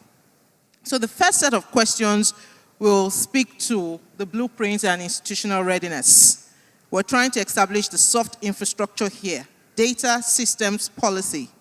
And my first question will be going to Mr. Mueller. Thank you for joining us. And we will want you to, tell us from your own vantage point, what is the biggest institutional red flag that would prevent an infrastructural project in the Southeast from being considered for an infra credit guarantee? We understand you see it where projects meet capital. So please let us know what these red flags are that could actually create a bottleneck from the investments coming in and from infra credit standing behind those projects? Okay, thank you. And it's a pleasure to be here and a privilege. Thank you to the Southeast Development Commission for organizing the 4-day summit. Again, I'm the Executive Director and Chief Operating Officer of Infrastructure Credit Guarantee Company here in Nigeria. We guarantee long-term local currency debt for infrastructure projects up to 20-year tenor, crowding in largely Nigerian pension money into the real sector. The single biggest constraint for most infrastructure projects is the lack of operational expertise. We have a lot of companies in the market who have constructed assets. Maybe they've done a pipeline construction on an engineering, procurement, and construction basis, but they've not operated it. And that is really the single biggest constraint for most businesses. If you think about it, nobody was doing liquefied natural gas for the domestic market until about 5-6 years ago. A company just west of Port Harcourt, Greenville, started. And so when you're looking for success stories in the market, very few credit institutions want to be, the first to back a new player to operate a new asset. So that experience, having operated similar assets in this market, is again the single biggest challenge. Where the projects are coming from the public sector, the same matter arises. Even if the public sector tries to do this on a PPP basis and they have a winning bidder, or they say we've contracted it well, we're still going to look at has that company operated that asset? Something like a toll road, we know sort of universally toll roads rarely are able to be bankable on their own. They're creating value along an economic corridor. There's land that is becoming valuable because of improved transportation infrastructure. And the same goes for a lot of rail projects. So for rail and road projects, again, how many companies have operated a toll road in Nigeria? How many private companies have operated a rail line in Nigeria? It's very rare. It's usually been government owned and operated. Where we want to back those private sector companies on a 20-year debt instrument, fixed rate, risk-free for the pension funds because we'll take the credit risk. But those assets, we have to be confident that they can be managed over the long term. I'll give one last example here. In the power space, those that are familiar with the power sector privatization and the reforms, a lot of times the distribution companies will speak in terms of we're reducing losses. All I need to do is improve my collections, improve my collections, improve my collections. And that usually is not the sort of operational mindset that we want to hear for a successful business. Really, collections should be easy if everyone is metered and if you're doing your job of energy audits within your own network. It's actually the customer service that leads to happy customers paying their bills. If you're not on top of your network, if you don't know where your power is going, if you can't demonstrate that you're doing your own sort of energy audits and catching theft in a timely manner, then you're not really successfully doing the operation. If you are ensuring that your network is always running, if you are the one telling the customer, sorry, we're about to have an outage, as opposed to, as most of us know, we're the ones that will be calling the local substation operator to say, hey, our line is down. As customer, that's not how one would expect a business to operate. So that operational expertise is the single biggest challenge for most infrastructure projects. Thank you. You can clap, actually. Thank you so much, Mr. Mueller. And we're hearing him loud and clear. So we're moving from theory to practicals. It's interesting to hear that a region where we know that most of us are extremely cerebral, we have not moved from textbook to actually doing. That's what he's saying is preventing, companies like InfraCredit standing behind your project. So we have a lot of people moving around with briefcases that haven't done any of these projects before.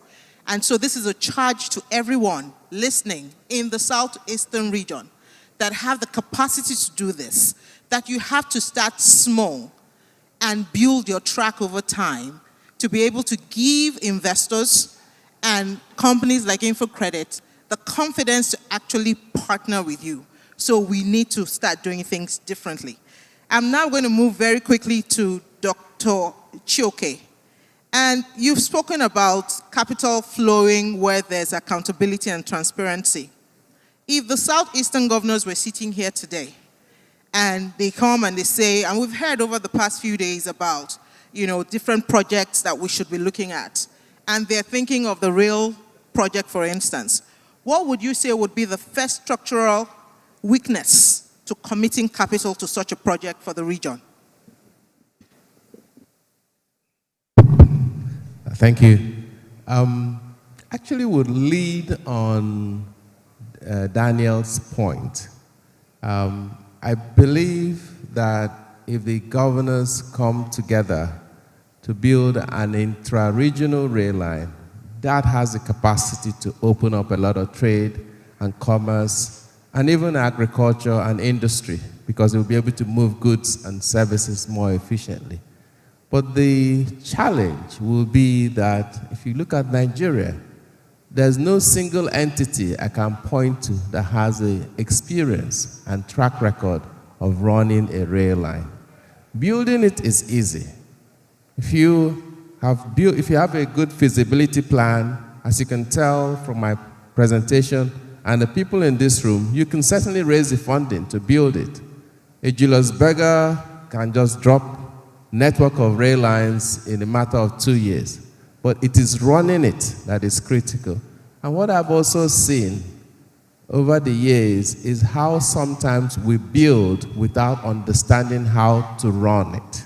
And it's actually the way you would have designed it would have been to find the operator first. And the operator would have told you, this is what the demographics of your region and the level of development of your region would suggest that we should do.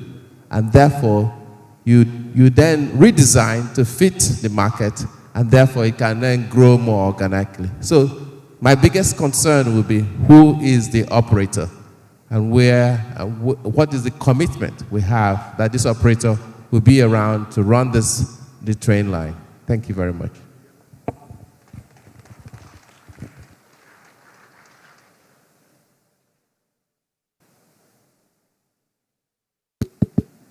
Dr. Chioke, interestingly, as you were speaking, I was smiling because one thing we know about the Igbo people is we want to be the owner and the operator of our businesses, Emeka and Sons, and the sons are in line to take over the business. Maybe from my experience as a lawyer, I can say clearly that sometimes you need to be able to distinguish ownership from operatorship, and to get us to where we need to be, we need to look for seasoned operators to come whilst you hold on to the ownership of the business.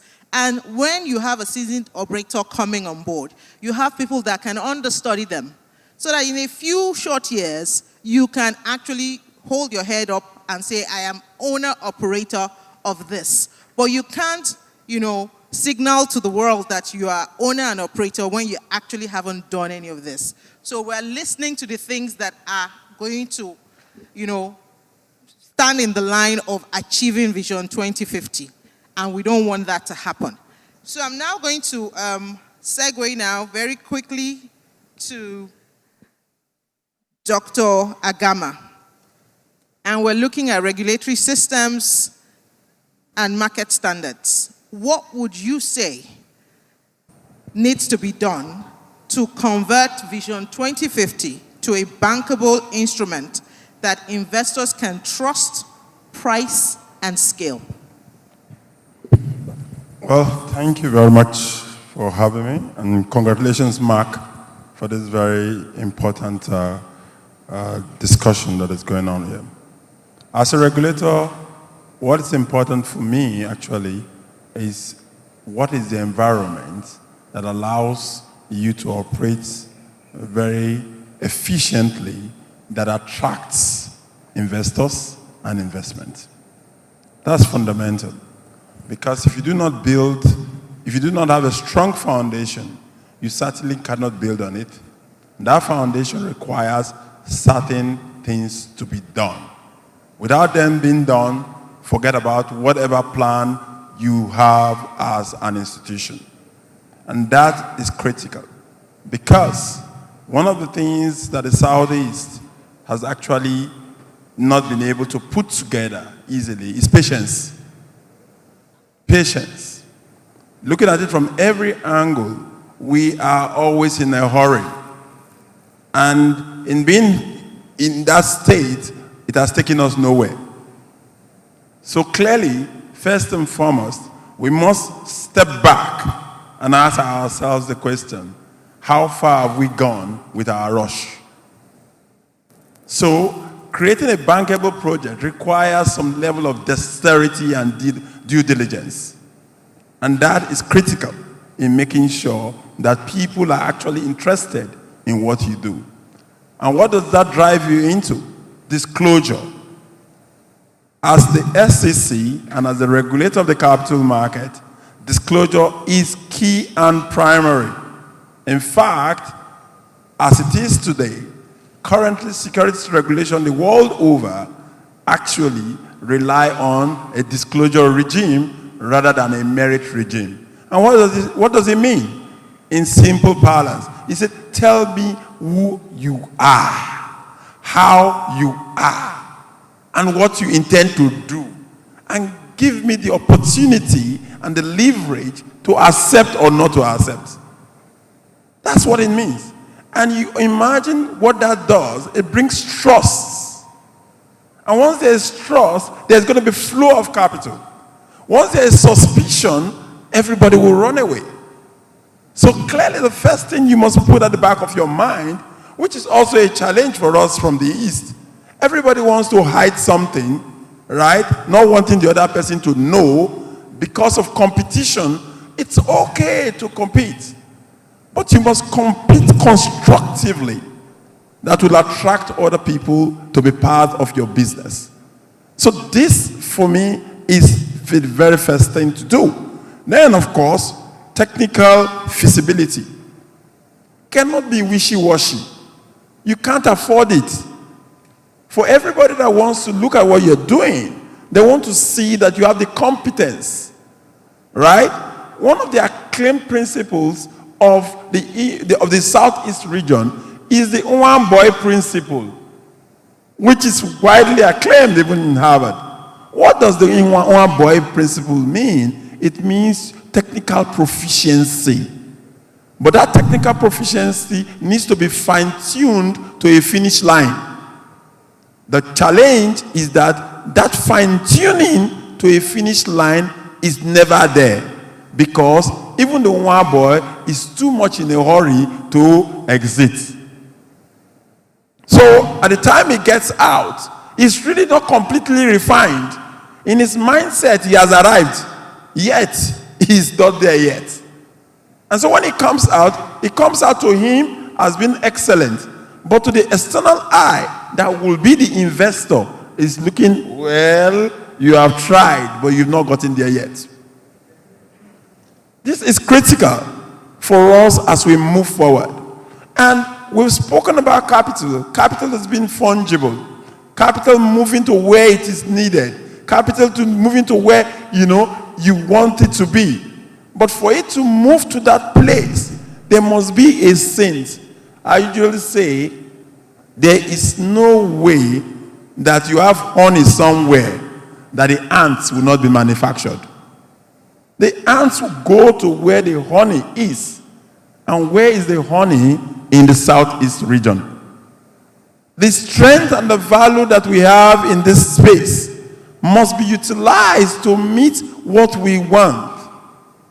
The combination and the joint nature of the Eastern region is a comparative advantage that we must build on into providing a strength that cannot be toyed with. But do we do that? We always want to work in isolation. It's been mentioned here. Promoter, founder, managing director, chief executive, owner, and whatever.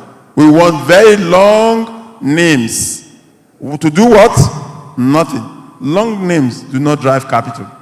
They don't drive. What drives capital is value. So it's important for me as a regulator. What does my stamp do to what you want to do? My stamp brings credibility. My stamp brings transparency. My stamp draws cash. I am actually the honey that every ant will want to find.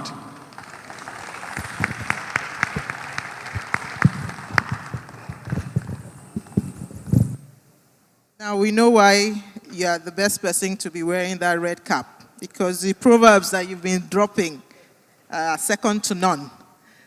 Now moving very quickly to Dr. Takang. We've heard whilst Dr. Chioke was giving his presentation about the great things that Murphy continues to do. And we're asking, as persons in the southeastern region, how would you tell the world, for us, that the southeastern states are ready for investments? What is the signpost that you need to see in the southeastern region to, let everyone know that we're actually ready for that flow of capital? Thank you very much. First of all, let me start and lend my voice to the commendations for Mark and his team at the SCDC. I'm really glad that we're taking a bold step, because I do remember when the whole concept of SCDC was mooted and then it was passed at the National Assembly. Can you hear me? And, for me, the first thing I said to the Deputy Speaker then was that we have to distinguish how SEDC is going to be set up and operated. And we have to make a distinction between the SEDC as a government organization and the investment arm of it, because that is what would distinguish it from the rest of it. And I'm glad that you moved ahead to establish an investment company, because that is the first start to signal to the world that the region is ready for investment. The second thing that I'd like to state here is that from our own experience, and in addition to what Dr. Chioke said about MRIF, is there are many others. And we, by virtue of what we do as the manager of federal government investments, there are a number of things we see in the marketplace. That distinction between the structure that owns the assets and the operator, I know you spoke about it, but let me speak about it from an experiential standpoint. You spoke about it as a lawyer. Let me speak about it as an operator, someone in the marketplace. It is a point that I think needs to be driven home, because it's going to affect a lot of the decisions that are going to be made and the attractiveness of it. And it's even more so because we are dealing with 5 states in the region who have not had a good history of working together towards a common goal. So the distinction between the asset owner and the asset operator becomes even more relevant in this case. And this message is really for SCDC. Because you're going to find, for any of these projects to make sense, you're going to need to transcend the states, whether it is a rail network, a road network, a transmission line for electricity, any bankable project, for it to make market sense and be attractive to investors, there has to be scale, there has to be size. And that by virtue of that region being small geographically, means that for it to make sense and be bankable, you have to transcend different states. Now comes the point of distinguishing between that asset that is owned by different shareholders and stakeholders being different from the operator. So the first thing that I think that SCDC needs to do is that one of the main principles of making bankable projects is to first of all establish an SPV that owns the asset and determine the shareholders of that asset, what their shareholding is, and by virtue of how much investment they are making, whether it is cash or non-cash investments. The second is to go through a proper process to identify who the operator will be with no sentiments, no political considerations, purely on the basis of competence and ensuring that you have a contract with the operator that has an incentive for performance, but also has clear contractual terms for terminating the contract if the person is not performing, regardless of who their sponsor is. Now, we've seen that in the case of MRIF, right? We are the biggest shareholder in that instrument, but we're not the operator. We're an investor in that. We subjected ourselves to the same standards that anybody else will to the SEC.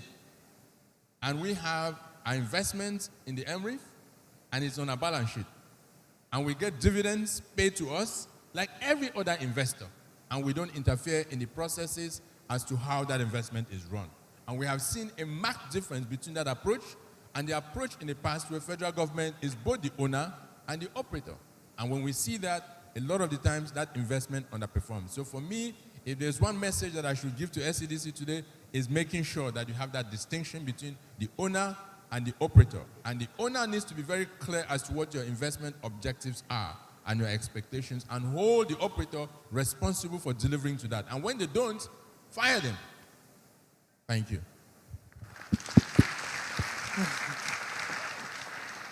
Thank you so much, Dr. Takang.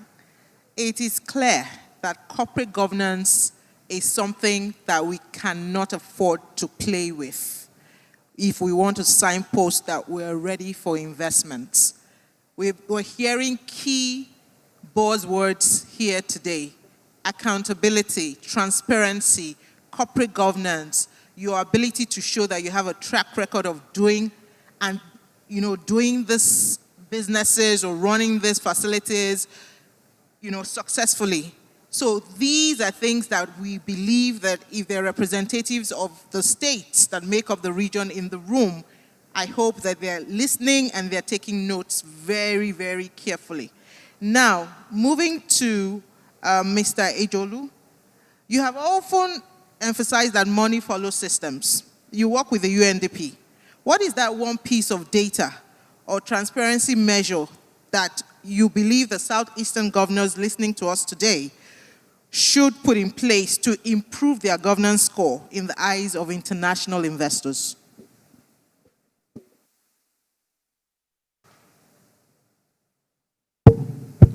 Great, thank you very much.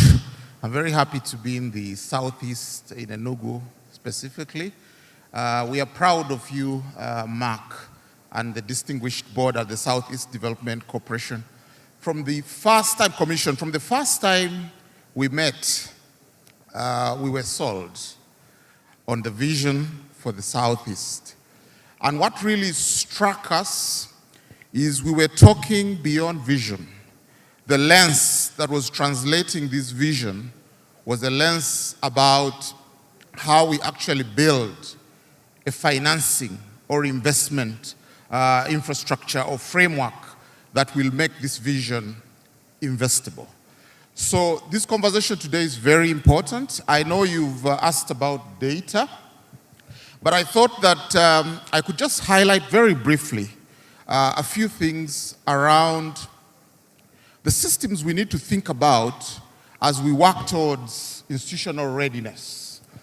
Because, this is a very big ambition. There's a lot we can achieve, but moving towards a serious developmental state, an entrepreneurial state, is not going to be very easy if we don't build a very systematic and consistent, intense approach around how we work towards the pipeline, how we work towards protection, and how we build predictability. I would like to say that, and this has been said by most of the presenters, capital is not necessarily the issue. It is this pipeline we are looking for, but we have important system gaps, very important system gaps when it comes to project preparation, unpriced risk, fragmented rules, or you call them policy inconsistencies. What is the environment that we want to drive competitiveness? We need to be able to look at this, and how do we build this unified market, in this region? These are crucial issues we need to look at. So it's pleasing to hear that SEDC is already moving fast. through the conversations with AfriExim on a facility around project preparation. But I think we should be thinking as well about transaction and how we facilitate that whole process, the feasibilities, the PPPs, the ESG compliance, the financial modeling, etc. The examples from which we can draw, I won't go into that, but talking about protection, we need to think about how we manage risk and how we do the de-risking. I think this is going to be very, very, very important as well in creating the protection we need to actually see private capital come in. So who is going to deal with the political and governance type of risks? And that's why it becomes very important for us to think about how we crowd in financing from the DFIs, from the development organizations like our own, and how we target this in a way that actually gives us the bankability we need. Now, in terms of predictability, I think there's going to be a lot of work, and you stressed it when you talked about getting the 5 states to work as a unit. What level of deregulation needs to happen? What kind of regulatory reform should we be pushing? How do we work towards harmonizing, PPP rules, etc.? There's quite a lot of work we can do in that space. But on the data side of things, I think we should take advantage of technology and work towards, and this can happen in the next 100 days or even less. We need to build a live public investment dashboard. There are already pipelines. Listening to the governors speak, there are pipelines. And some projects have been ready for a while. But the effort to actually close on financing is what needs to happen.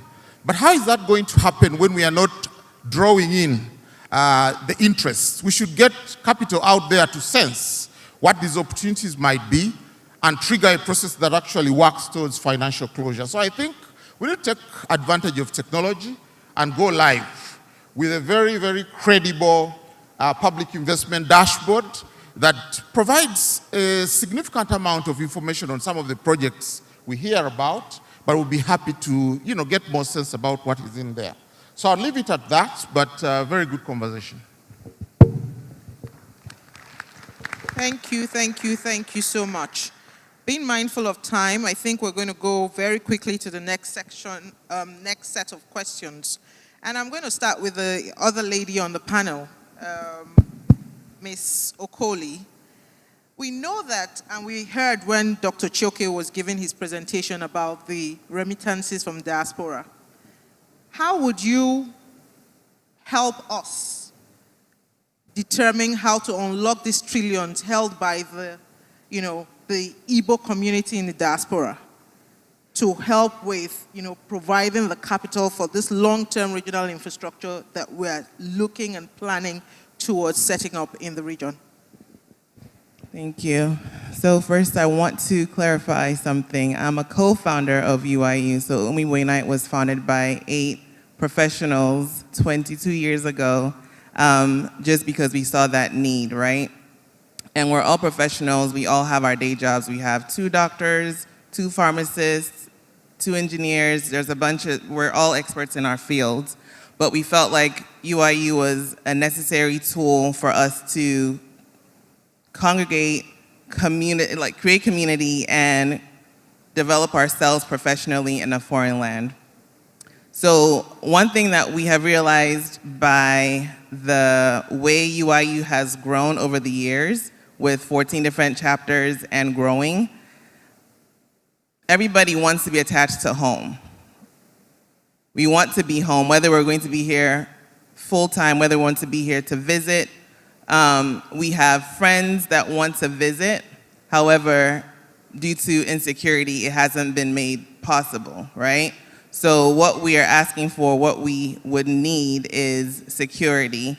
They're just, I think, going back to basics. We need running water everywhere. We need electricity everywhere. Because when you say that in the diaspora, it's like, what do you mean you guys don't have running water everywhere, right? Because we've seen it work. sorry.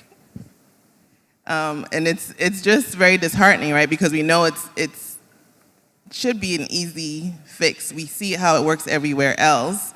Even if we don't know how it works, we can ask them to help us, right? But the reason why UIU, in my opinion, has been thriving is that we're not looking at states individually. We're working together. We're united. It's not Anambra. It's not Imo. It's unite. Umibo, unite. Igbo children, unite. And together we can be great. We can do anything that we put our minds to. So as far as how we can bring our money back, we just have to have that structure. We have to have that transparency. We have to have that dashboard that has the metrics. We have to create a platform, which I know SEDC is very open to, but create that dashboard that says, we're working on this project. Yes, our vision is 2050, but here are the short-term goals that's gonna get us to 2050. Because when you say 2050, you're like, okay, here we go again, we're talking. We want less talking, we want more action. Thank you. Thank you so much, Ms. Okoli. And it's actually disheartening that in 2026, we're still speaking about no water or no power. It's actually quite sad, and this is not just speaking about the people of the Southeast, but the entire Nigeria, that we're very cerebral. We do great when we leave this jurisdiction, yet we have not been able to fix our own problem. So I think we need to be able to do things differently, at least with the Southeastern region and what the SCDC is putting together to actually signpost to Umu-Igbo outside that we are actually ready for these remittances to come in. The numbers I heard this morning were actually quite alarming in a good way. To think that the money is coming from our brothers and sisters outside of here far outstrips the internally generated revenue of the states together. So imagine what that amount of capital will do with putting the right infrastructure in place. I believe that all of us here, I don't know how many of us will be here in 2050, but we shouldn't be talking about this. In actual fact, we shouldn't be listening to any governor coming to tell us in their manifesto that they are going to give us power or water. We need to be discussing more important things. I was quite happy viewing the video that was put together by the SCDC team, and just seeing the whole techie thing of how the Southeastern region can look in a few short years should actually give us the drive to do things better. Now, moving on to Mr. Mueller, we know about, and we've kind of spoken about the different risks in our region: political risk, revenue risk, governance risk, policy risk. Which is the hardest to de-risk for Nigerian infrastructure projects? Thank you.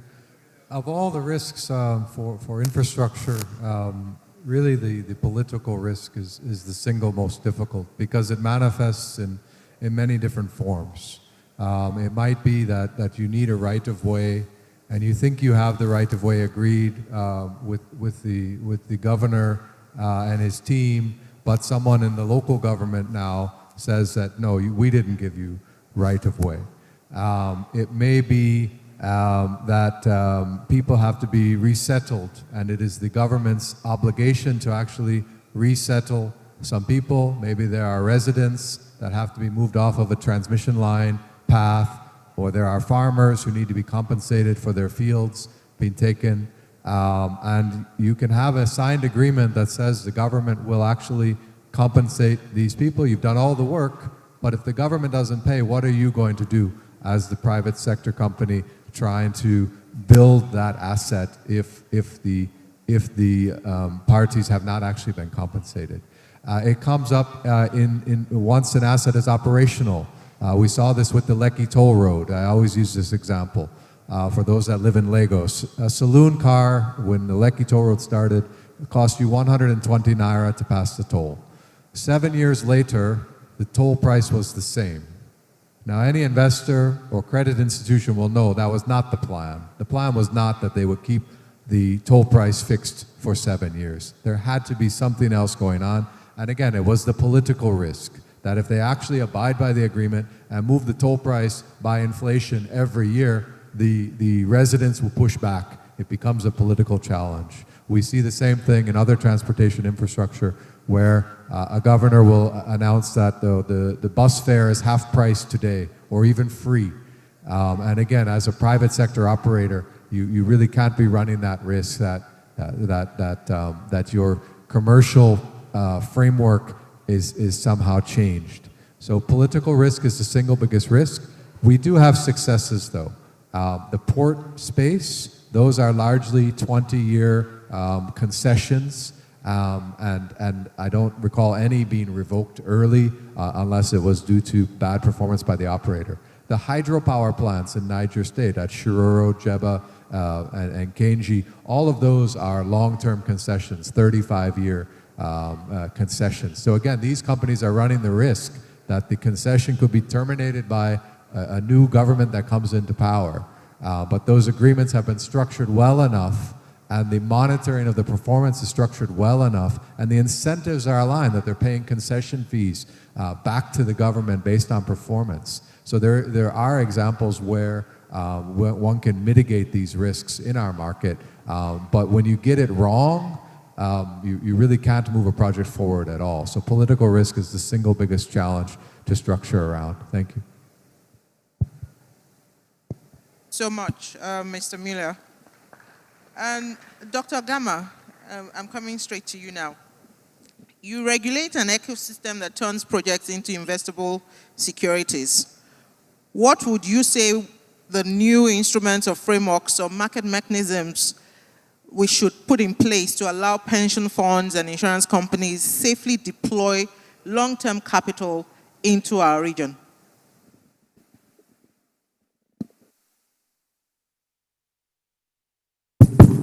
Right. Thank you once again. It's a no-brainer, rather, really, as to exactly what we need to put in place. What we need to put in place is perfect information. Perfect information in the sense that it is only information that drives investment that attracts investment. So disclosure, transparency, accountability, and making sure that everyone is clear as to exactly what we want to achieve. And that transparency is important because it removes suspicion. What drives investors away is not being able to articulate exactly where the journey starts and where it will end. For every investor, investing alone is not the issue. What is the issue is how do I exit? So you can't invest in an instrument and remain there forever. No, that's not how to go about it. So clearly, it is very, very important that for us to have pension funds investing, one of them is transparency. But beyond that transparency is the stamp of the SEC, whether you like it or not. My dear brother and boss, Dr. Tekang, will tell you that the value of the Murphy Real Estate Investment Trust is clearly the way it is because of the collaboration and cooperation between the SEC and a government entity, making sure that people appreciate the transparency in that project. That is why you can raise that kind of capital in the very short time that you can raise it. But beyond raising the capital, the benefits, the incremental benefits in that structure or that instrument as we speak today has never happened in this country. So for the Southeast Development Commission, fortunately for them, they adulterated the SEC's name by including a D. If you remove the D from that name, it becomes SEC, right? So it means that you must work with SEC. You must work with SEC to provide transparent instruments that meets the requirement of public listing and public fund attraction. There are no two ways about it.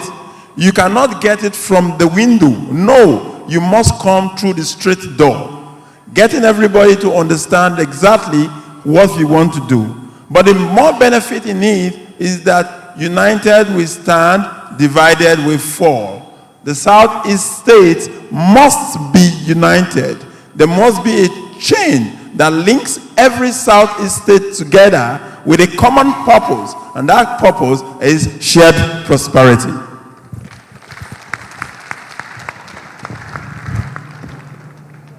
I don't know whether we should end the session now, but we will continue.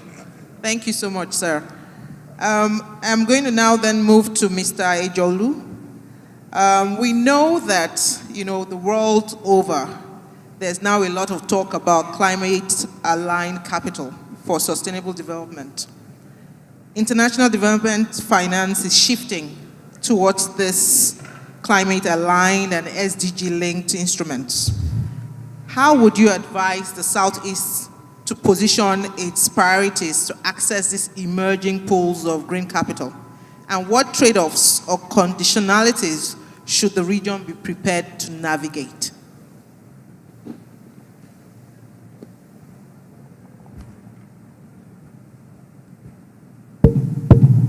Green finance, right?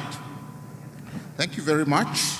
I'm not an expert in green finance, but it's something that we can't run away from because it's a great opportunity out there that we need to leverage.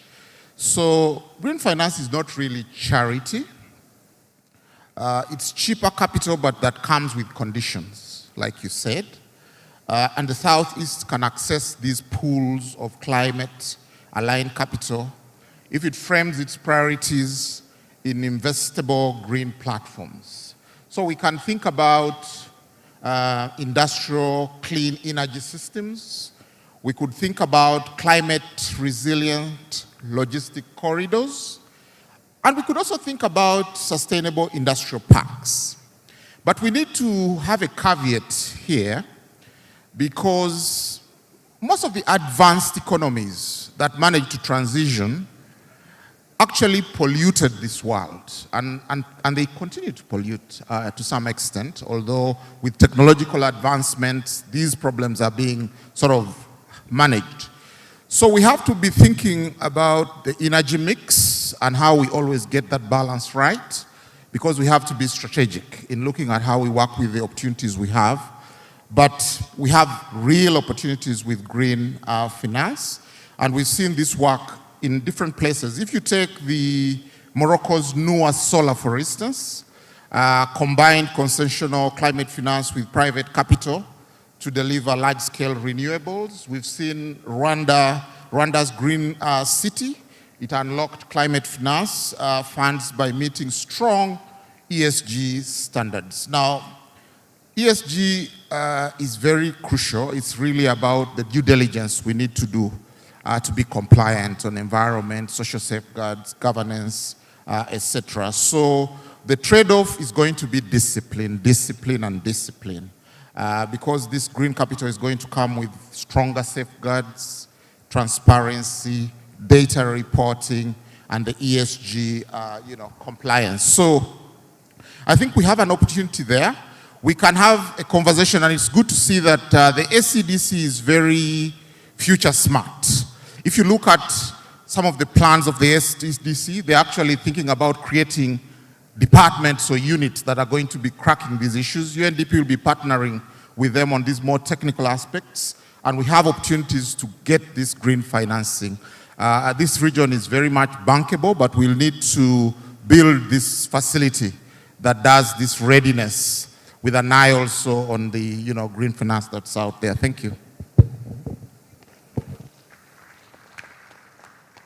Thank you so much. Some of us in the room yesterday heard DK Chukwumerije say that he doesn't speak to the older generation anymore. He's now focused on the younger generation, so we're looking to the future. So Ms. Okoli, there's a rising trend of impact investing among young diasporans. Is there an appetite in your network for green or sustainable investment back home? And what kinds of platforms do you think they would want to see to be able to facilitate this?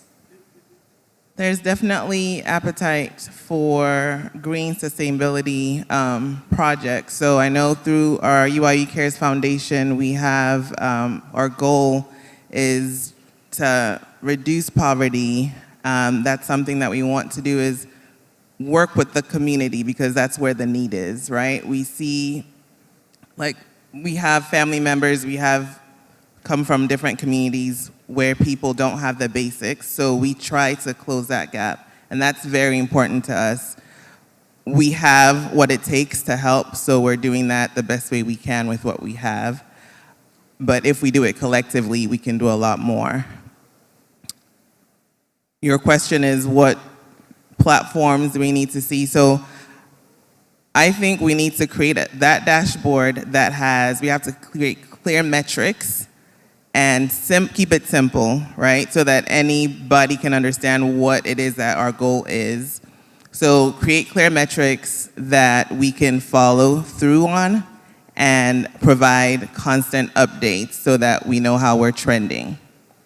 That's going to add a lot of value to how the diaspora sees the work that we're doing through SEDC. Thank you so much for that. We have spoken we've mentioned during the course of our session today about the 5 states working together. And we now need to look at how do we want to create that picture of one bankable regional economic bloc. And how do we plan for these 5 states to work together? So I guess I'm going to move now to Dr. Chioke. From your perspective, will investors' perception change when multiple states collaborate versus when they act independently? We heard today, during the course of your presentation, about how great Enugu is doing. Mm-hmm. Would investors be more interested in, flowing their capital to only Enugu, even where SCDC has come with a plan that speaks to the entire region? What would be the things that would, what are the considerations for them to go one way or the other? Thank you. The biggest challenge for Enugu, even if it continues to develop at the pace it's going, would be its size. The southeastern states as a whole unit, the whole 30,000 square kilometers would fit several times in some of the states. Niger, probably is over 60,000 square kilometers. Taraba is over 50,000 square kilometers. Kaduna is close to 60,000 square kilometers. So when you think about the southeastern states, the biggest challenge you have with each state acting individually is scale, the small size. If you think now that the amount of power being wheeled from Transco, Transmission Company of Nigeria, through EEDC is under 100 megawatts for the entire region. Yeah? Now, if one state wants to say, I want to do a 400 megawatt power plant, it's too small to absorb all that power. But one 400 megawatt power plant can do a whole lot for the region. So it's important that the region collaborates. I think this is where the SCDC's role becomes paramount, because it can itself develop that plan, look at all the bankability issues, and discuss with the lenders, find out the guarantees required both from the federal government, from the state, and how to perfect the guarantees of the state so it transcends political actors, And there are ways to do that, like getting a federal government ISPO that lasts from, political party or government to another, and then be able to put that plan together. Allows us to then go and raise the sort of $500 million required to execute. And the beauty of it is that once such a plan is available, the Southeast diaspora is actually sufficient to fund it. They brought in $4 billion, mostly for consumption. We're doing weddings, wine carrying, chieftaincy. People are just showing up with brand new cars and houses for Christmas. But we could do better. And the money is there, but we need to get the scale to attract the right kind of investments. Thank you. Thank you so much. It's interesting when you see some videos on social media of the mansions in the Southeast, and next to those mansions are potholes and very tiny roads. And you wonder what exactly is wrong with us as a people. But that is changing thanks to the SCDC. Moving now to Dr. Takang. Public assets in Nigeria are still largely structured at institutional and state levels, rather than as an integrated economic system. From the Murphy's vantage point, what structural changes are required to move us from these isolated state assets to regional bankable asset platforms, such that the federating units legally and financially pool assets together without losing their sovereignty? Thank you very much. So I think contrary to what many people might think, a lot of the assets we talk about, by the way, for those of you from the Southeast, your son, Dr. Chioke, is a member of Murphy Board, and he represents the interest of the Southeast, in case he didn't tell you. So he brings a lot of expertise, and he has used that expertise to help a lot of states and a lot of other regions. It would be a real shame that the Southeast, especially SCDC, does not use that expertise to its advantage. And incidentally, the MD of SCDC is an alumni of AfriInvest. So coming back to your question, there's a fundamental issue around assets. So one thing that I will clearly say is that the SCDC needs to create a register of assets owned by either the region or the individual states. Because the establishment of an assets register does a number of things. It shows what you own, how much it is worth, so you can begin to determine how to sweat those assets.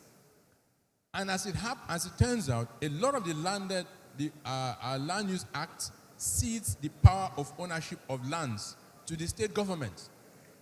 So, and that is one area where a lot of state governments have failed to live up to their responsibilities, because most of the lands in Nigeria either do not have proper titles or they have defective titles.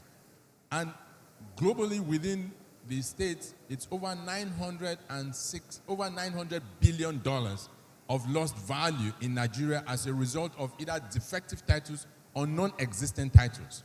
So when we talk about assets, I believe that is the starting point.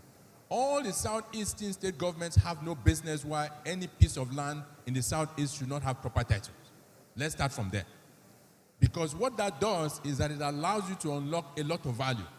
Most of us are traders across all the states, and we need to unlock capital to support our businesses. And many of them have lands, but the lands are not titled. And as a result, instead of them being able to have access to capital using that landed property with proper titles, they are going to borrow money at 3-4% per month to do their business, which doesn't make any sense.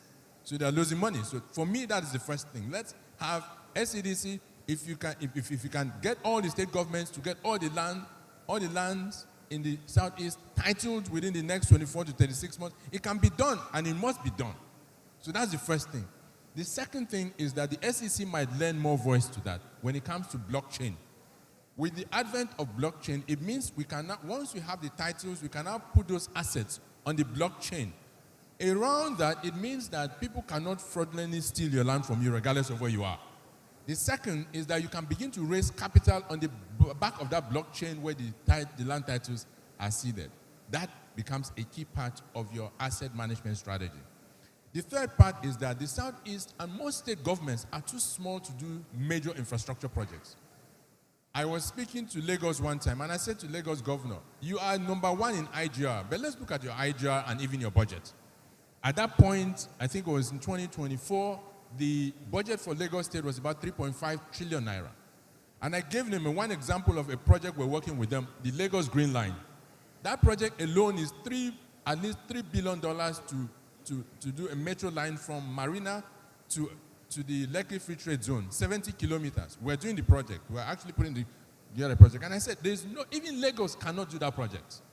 So when we talk about the transmission line in the southeast, we talk about the rail line, whether it's for goods or for metro, you talk about water across the southeast. None of these southeastern states has the capacity to do that.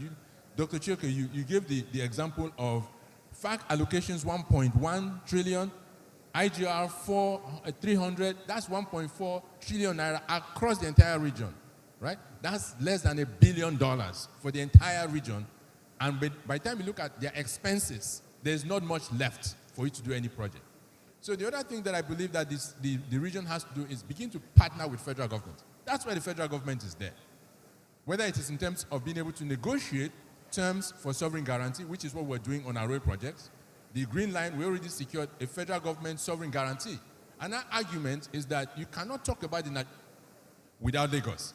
And so if Lagos is contributing that much, then it makes sense that the federal government should come to its rescue. Same thing with the Southeast. If we're seeing the Southeast as a major manufacturing hub that contributes to the economy of Nigeria, I believe that the Southeast should come as a bloc to negotiate those specific provisions, including getting sovereign guarantee for bankable projects.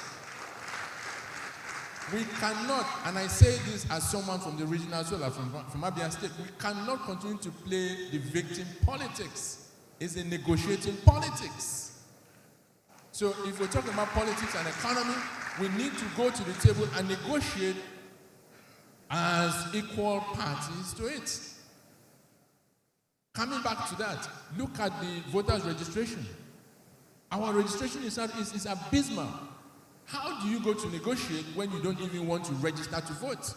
So I think that's something that we need to become politically conscious when it comes to things like that as a region, to help us boost that. Because the guy sitting in Abuja is looking, hang on a minute, if I'm calculating, because that's a reality.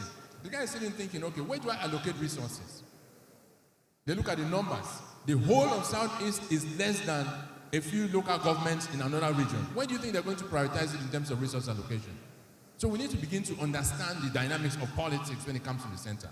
And I say that because I've been in the center for 20 years and I see how decisions are made. I was in the budget office for 6 years, I was in the Ministry of Finance for 6 years, and I see how resources move and the basis for that. So we need to begin to play smart politics. It's not victim politics. It's just the politics of numbers. Because if you don't do that, someone's going to look, okay, you are less than half of Niger State. Your population is a fraction of other population. Most of us from the Southeast don't even reside in the Southeast. So our contribution to Nigeria's economy is attributed to other regions. So we're already disadvantaged. So how do we begin to make sure we use this scale and the unity of purpose, the unity of assets to negotiate better resources to our own advantage? Finally, let our governors not see themselves as godfathers that people come to them. They have to go out there and market and get resources and know that they are in the marketplace competing for resources. I went to Niger State, we're doing a project with them, a pilot project. We said we're going to partner with you to convert your idle land to productive communities. I called the governor on Wednesday. The minister and I called the governor on Wednesday. He was in Saudi. He committed to us that by Friday morning he will be in Abuja. He came to Friday morning, he signed an MOU and promised us that by Monday, he will bring the CFOs. True to his word, the CFOs were ready on Monday for 100,000 hectares. Full CFO, we didn't have to pay anything. Now, when you are in that situation where you're competing with other governors that are that fast, committed, you're at a disadvantage. You really are. So, it is important that we understand these realities. Otherwise, we can speak all the grammar we want, have all the plans we want, we will not be able to mobilize the resources that we need to execute this. Thank you very much.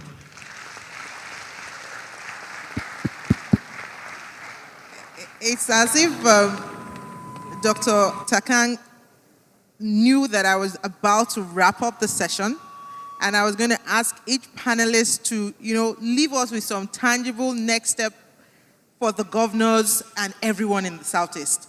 I think you've taken your own slot, so we're going to jump you. So starting with Mr. Mueller, if you were the lead consultant for the Southeast Governors Forum tomorrow, what is one specific action or reform they must announce in the next 100 days to prove that the financing of Vision 2050 has officially moved from dream to actual potential?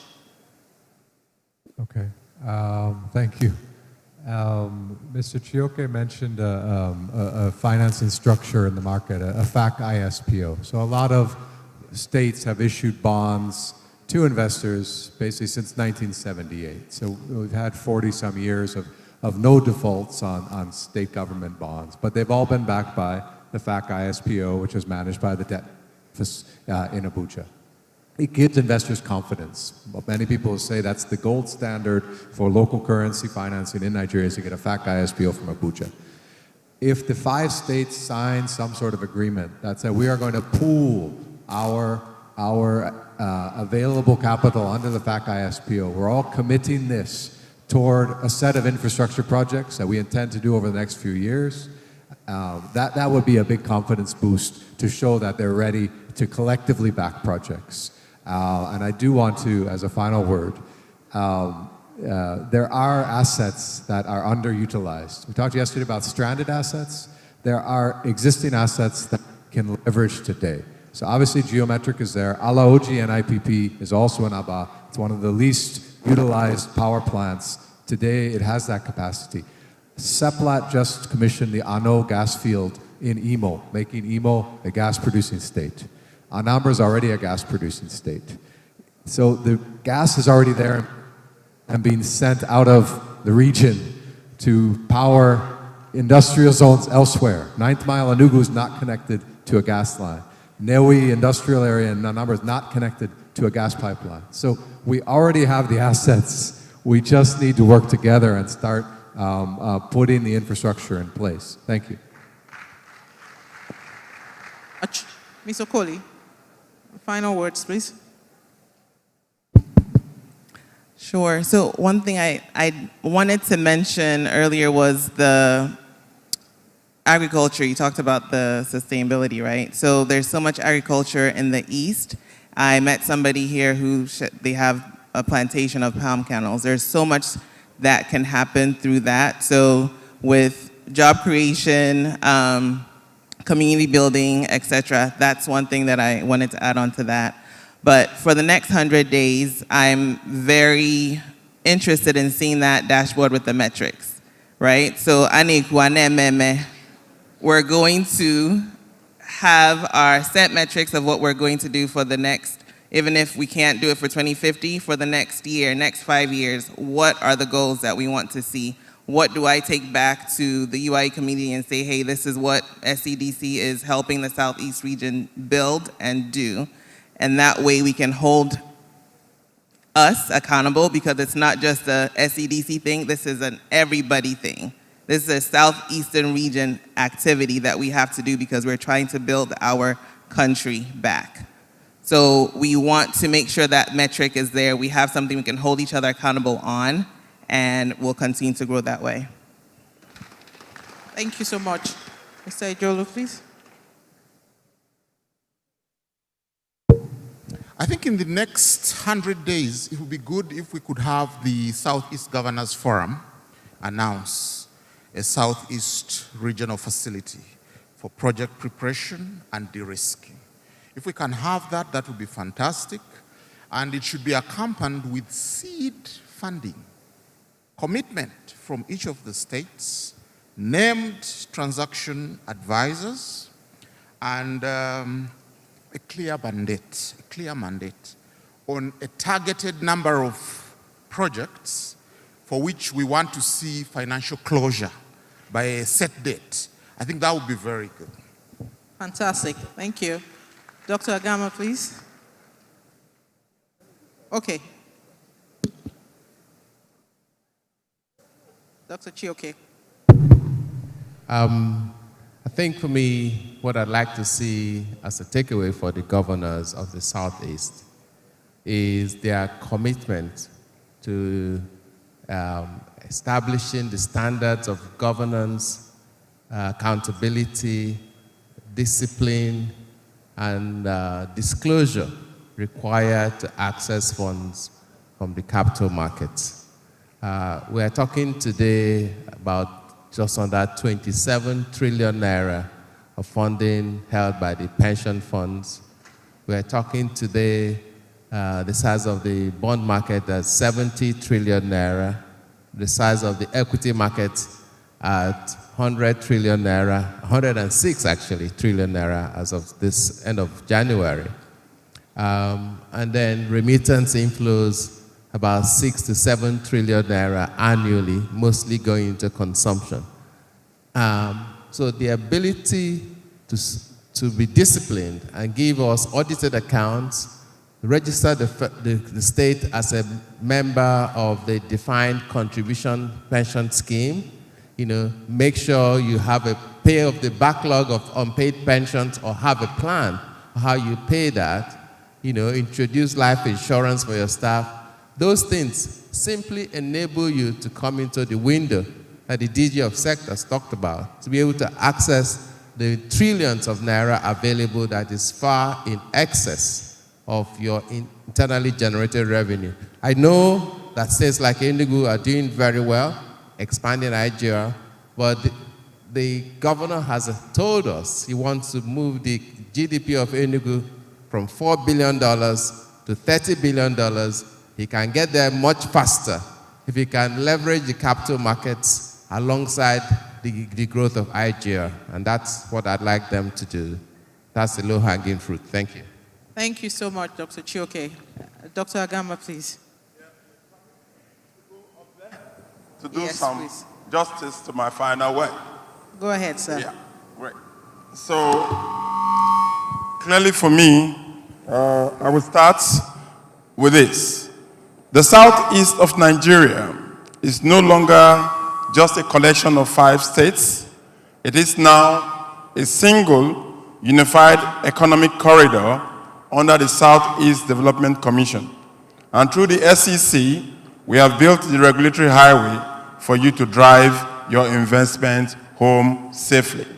Having taken that quote, it's important that in my final statement, one thing that needs to be done in the next 100 days to justify why we are here, why we are all seated here, and why we have come from far and near, is to make sure that there is a bond template. That bond template is the SEDC bond template. Of course, I'm trying to, great, fantastic. But before that, we need to understand certain things. Because if you do not understand from the beginning, you do not know where you are getting to. And of course, as the Southeast region moves towards a more structured economy, because what is happening here is historic. It's historic because the Southeast Development Commission is the one doing it first. I am jealous, but yet I have to do it. Why am I jealous? I am from the South-South. So I should be doing this for the South-South, not the Southeast. But then I don't have a choice. Mark took me up on it, and he has gotten the juice out of the matter.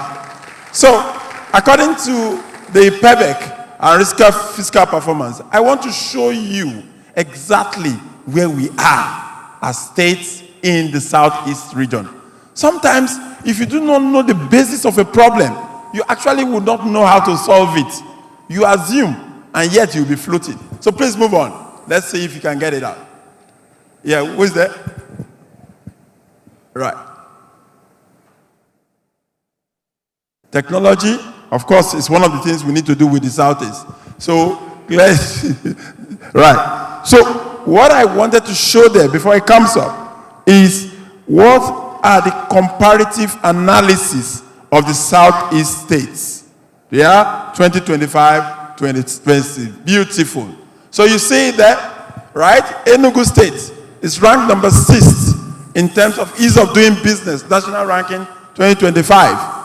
The score metric is 56.2. The core strength as far as we are concerned, is digital service delivery and land administration. What is the strategic challenge? Power infrastructure reliability. That is Enugu State. Anambra, top 10, number 1 on fiscal, highest fiscal transparency, and number 1 in revenue prudence. Strategic challenge, high kidnapping, ransom cost, and security. Abia, top 15, 77% capex, leading the nation in budget allocation to infrastructure, legacy debt, and wage arrears. That is the strategic challenge. Ebonyi, top 20, high capex, strong focus on road networks and market hubs. The greatest challenge, access to skilled technical labor. Of course, Imo, bottom tier, low fiscal rank, robust commerce and hospitality sectors, weakest fiscal management in the region. Move on, please. Can you move up? Right, it has to come back again. Okay, that is technology. Right. So, the key indicator breakdowns are clear. Of course, for digital connectivity and land, Enugu is tops. For fiscal performance, Anambra is tops. Infrastructure spending, Abia and Ebonyi. Security headwind, of course. Across all 5 states, the sit-at-home orders and general insecurity remain the primary depressants for foreign direct investment between 2021 and 2025.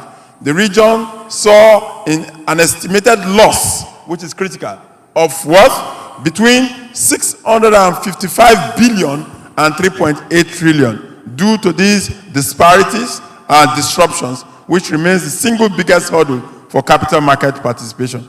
What are the strategic recommendations? Can we move forward? So, if you are looking at the table, the most stable yield via subnational bonds will be Anambra and Enugu, present the lowest risk due to their high fiscal transparency and regulatory reform momentum. For high growth venture capital, Abia, which offers the highest potential for industrial scaling provided by the current infrastructure reforms, continue. To determine which Southeast states have the headroom for new bond issuance in 2026, we must look at the debt sustainability index. If you move up, you will find it. So you find the headroom. Please move up. There's another table there. Yeah, go up. Go. All right. So by the next page, you will see exactly what we need to do to be able to get there. What is the headroom? What is the capacity? What gives us the stomach to absorb debts and capital that we need to develop these states? So, but a state alone cannot do it. So look at it. The total public debt estimate for Anambra is 187.9 billion. The total revenue, FAC and IGR, 352. Debt to revenue ratio, 53.4%. The headroom verdict, fiscal leader. Ebonyi, the total debt, 157.9.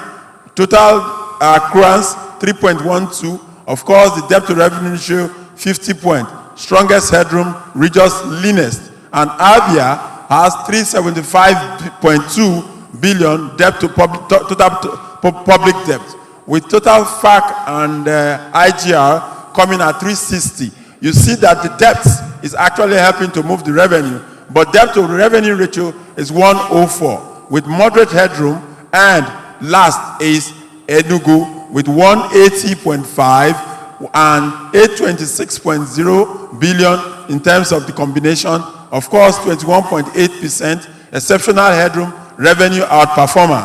And IMO, 126 billion, 205 public debt, 61.5, low headroom, high debt service. Yes. So this clearly shows what the situation is.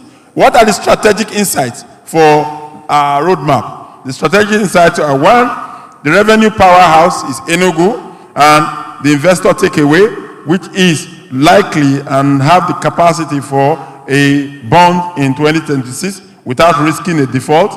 Whereas Ebonyi is the prudent saver, which has the investor takeaway, making the ability to create green bonds.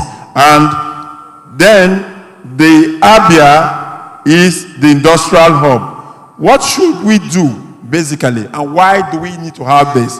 In the next 100 days, what should happen is that the Southeast Development Commission must have a bond template that speaks to investment across this region. The reason is simple, because if you put all of this in a basket, the risk to each state will reduce. And since the risk to each state is reduced, the ability to raise capital for the development of the corridors of this state will increase. And if that increases, it will improve the revenue and IGR of this state, bringing about strong development for this region, which should be our industrial elephant, the manufacturing hub of the Federal Republic of Nigeria.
For any man who is an able person, Enugu remains undisputed capital of the Southeast.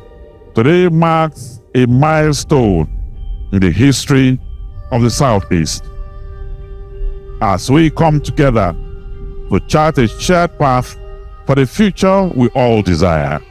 So this is not just a gathering, it is a collective commitment to the prosperity and progress of our people.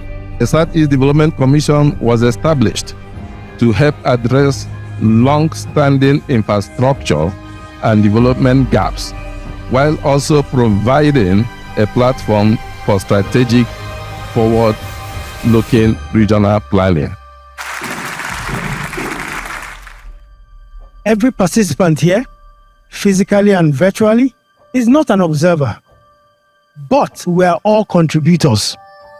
The ideas generated in these rooms will directly shape the Vision 2050 plan and the framework, its priorities, and ultimately its execution pathway.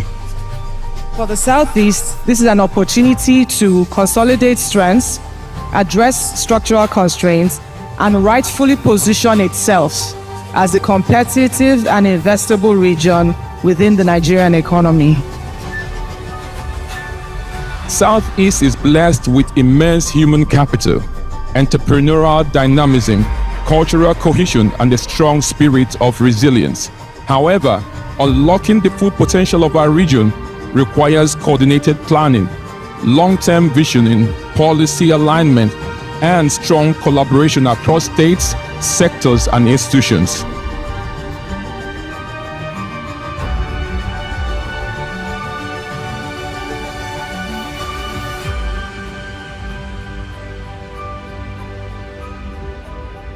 The regional economy functions as a single and unified ecosystem. So the infrastructure that supports that economy must also be planned and delivered cohesively. In the Southeast, you have something like about 1,000 hotels across the region. You have something like about 400 major national festivals. You have destinations, caves, waterfalls. This government here in Enugu is building the highest skywalk on the continent. They're also building a zip line. They're also damming this place. So they are also making the efforts already. The Rangers Stadium is becoming a dome. So we're seeing that people are investing, but guess what? If you don't have the soft power, if you don't invest in the people, you cannot build the asset. We heard that Harvard was learning about how the Igbo apprentice system is working, but how are we even packaging? A lot of food to take home, in addition to all of the other nuggets that my very esteemed panelists provided. So as you'd recall, we began this session by asking how to move from vision to a bankable reality. We will all agree that the Southeast Vision 2050 appears to an untrained mind to be an ambitious roadmap. Indeed, a vision without a structured strategy for achieving it is merely a dream. However, we have heard today that to effectively bridge the gaps that we have identified between policy and prosperity, we must align the fiscal discipline of the public sector with the vast potentials of the capital markets. We must de-risk long-term investments, achieve sustainable mandates from the international community, and galvanize the deep-rooted passion of the global Igbo community. It's important to state at this point that the SEDC has moved from mere talk to action by birthing the Southeast Investment Company, which was incorporated on June 12, 2025, and the SEIC will be one of the main pillars to help actualize Vision 2050. The relationship between the SEDC and the SEIC is a powerful engine which ensures that whilst the SEDC provides the strategic mandate and rigorous policy direction, the SEIC serves as the professionally managed, commercially driven vehicle designed to attract private capital, de-risk early stage investments, and move high-impact projects in energy, agribusiness, and infrastructure across the finish line. It is clear now that the stage has now been effectively set. Our esteemed panelists have provided us with a clear blueprint that moves beyond your typical reliance on federal allocations. As during our session, we established that money exists in pension funds, in the diaspora, and in global green climate pools. And this is currently locked behind a gate of institutional risk. So as we close, our clear message to our governors, other stakeholders, and the people of the Southeast is that project readiness is the only currency that matters. In the next 100 days, we want to see a shift from dream to potential, with the first step of moving from discussing the vision to actually building the vault. I deeply thank my esteemed panelists for a truly engaging conversation, and special thanks to the chairman, the CEO, and the entirety of the board of the SEDC for providing this platform for this very timely engagement. This region is and remains our collective responsibility, and we must all play our part to make it excellent, because that is who we are as a people. I am actually deeply honored to have moderated this very important session. My name is Stella Chibuzo Duru. I am from Alike Umunumu in Ehimembano of Imo State, and I am looking forward to being more proud of my people. Thank you for your time, and do have a good afternoon. Thank you very much. We can make that louder. Yes, sure. And we thank you once again, our panelists, for your contributions. You've spoken like the thought leaders, and subject matter experts you are, I invite the Managing Director of the SCDC, Mr. Mark Okoye. You're making your way already. And of course, the management and board of SCDC, you also want to join this photograph. And immediately after that, we'll expand that photo to include, yes, we'll expand that photograph to include other heads of agencies. I do know that the MD of Southwest Development Commission is here. And if there are others in the house, you'll be up next after this one. Please flank them so that we don't cluster at one side. So some to the right, some to the left. Thank you. While that is going on, would like to, say again, Southwest, yes, I've invited him. I have invited him. We know we have been joined also by the Commissioner for Budget and Economic Planning of Ebonyi State, Mrs. Chinwe Oka. Thank you for being here, ma'am. Welcome. I also see the Chairman of the Manufacturers Association of Nigeria, Southeast Region. She's been with us the entire duration of this forum. Thank you once again, Lady Dr. Ada Chukwudozie. I see a very silky man in the house. I'm speaking of the senior partner, Akavogo and Associates, Dr. Emeka Akavogo, SAN. You are here. Thank you for your contributions on day one. We appreciate that. Okay, paparazzi, I believe you're catching this. This is an important photograph.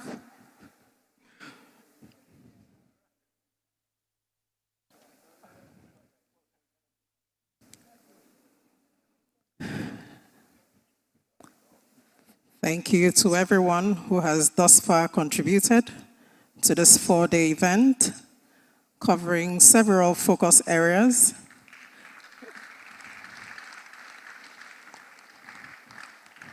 Applause very much in order. This 4-day period, we've touched on manufacturing, agribusiness, digital economy. We've touched on energy, we've touched on tourism, we've touched on sports development. Okay, so the speakers and the MD, just the speakers and the MD. Okay, please.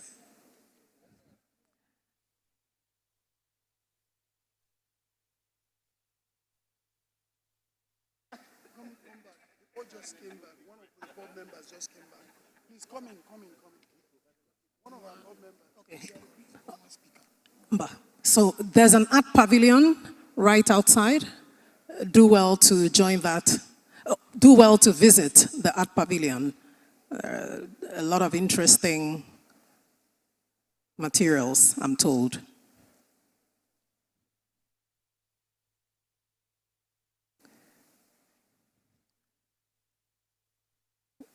Continue to thank you all, and we do know that this is by no means okay. So we have the speakers and the MD now.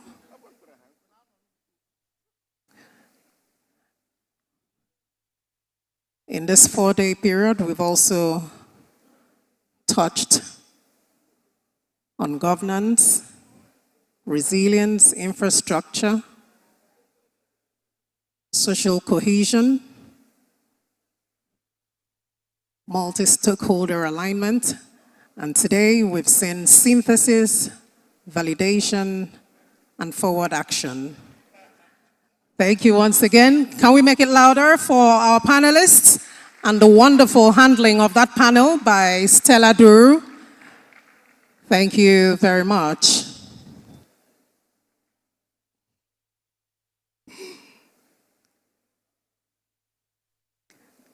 Just to remind you again, there's an art pavilion right outside. Do well to visit. And what I see on my program,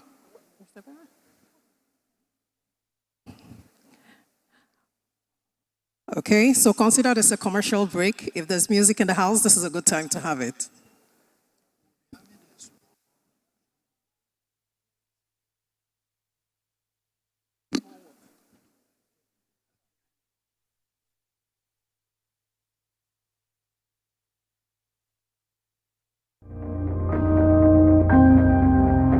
Southeast has always been a region that is resilient, innovative, and has a whole lot of industriousness. From vibrant cities to rich cultural heritage, from thriving markets to academic excellence, the region has consistently demonstrated its potential. But potential alone is not enough. And the Igbos, we call them the Nigerian Jews, geographically mobile, economically enterprising, and educationally ambitious. You are the hope of the black man, but you have to realize to your full potential. And this comfort of governance will see our dream come to reality.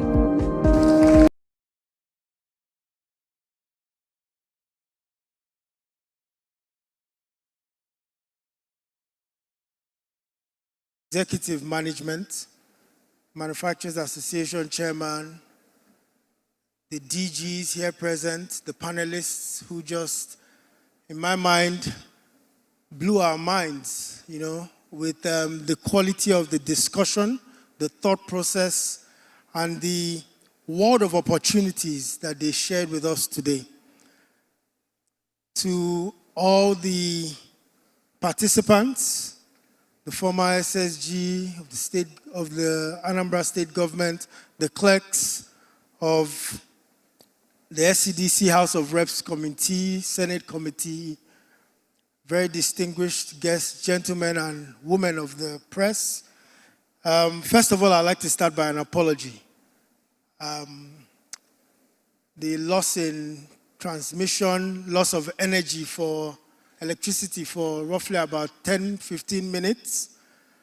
I think the Executive Director of Corporate Services is here. That's Sylvester Okonkwo. This isn't our asset. But if this was our asset, there should be consequences and somebody will be sacked today. Simple. We cannot bring 1,500 people from around the region and around the country and some internationally, and we disappoint them. It shows that there is a lapse in the planning. So I strongly apologize on behalf of the planning team and on behalf of the facilities management team at the Enugu ICC. I think we've been here for 4 days, and this was probably the only downer we saw. So I apologize for that. We also have, is the presentation up? Is the presentation up? Because what we have is a presentation that summarizes all the recommendations and policy advisory notes from all the different 15 sessions. We have 2 organizations who've been here helping us, Next Year and the Boston Consulting Group. They've been working with us throughout the probably last 4 days, sitting in every session, jotting down every single thing that was important all the way from Tuesday till this second.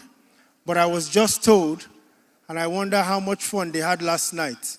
I was just told that the 2 of them went out for a drink last night, had some food, and both have food poisoning. So they can't make the presentation. I trust that everybody here is part of the 3,500 people that registered online. Are we all?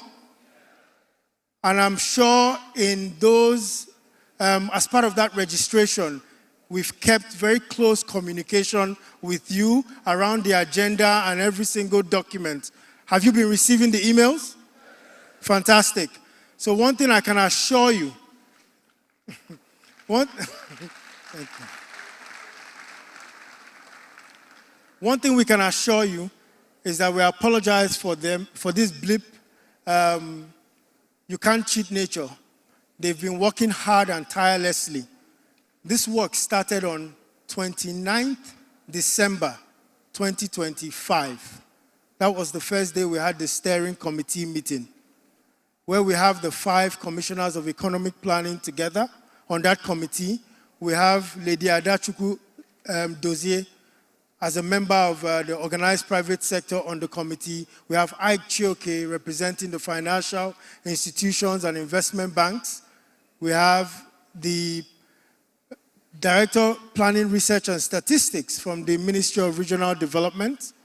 We also have Dr. Masha from the Office of the Vice President, who's the advisor on regional development. And then we had the Ohanese President, Ohanese Worldwide Indibo President as a member. We had the Southeast Chairman of Traditional Rulers, also as a member of that steering committee, and then the representation for youth and women. In the Secretariat, you had me and the executive management team and the other staff of SCDC. It was very important to all of us that everybody played a role in this. It is not Mark's event or ED Finance's event or the Planning Research and Statistics. It is the entire SCDC that was hosting the 2,000-3,000 people who registered and participated in this event. Shortly after that, people went on their holidays and we came back, I believe, on the 5th or 6th of January, and preparations went into gear. And in the last 3 to 4 weeks, we were able to put this event together. Let it be important to note. Let me explicitly say it here. There was no pre-event marketing for this event. Not one. Not 1 naira was spent marketing this event.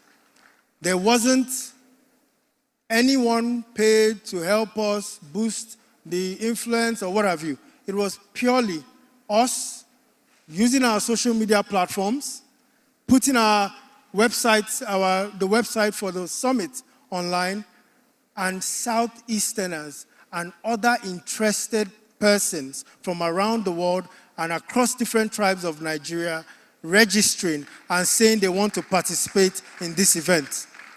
So for us, the thanks that we have is to every single one of the 3,500 people. You saw a link, you believed in the link, you registered, and you came. What we've seen, so what we've seen for us is that we've tried to ensure it was as organic as possible.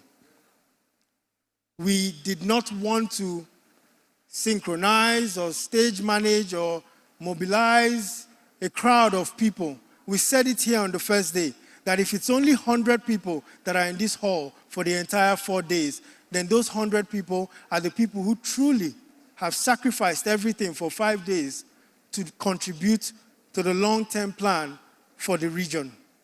But to our amazement, the appetite for development, the appetite for prosperity of the Southeast, the appetite for a new narrative in the Southeast was much stronger than we imagined. So for us, we have to say thank you. Then we have to say thank you to the Enugu State government also, who provided the on-ground support. Governor Peter Amba is a blessing to the SCDC and to Southeast Nigeria. This hall was provided by him.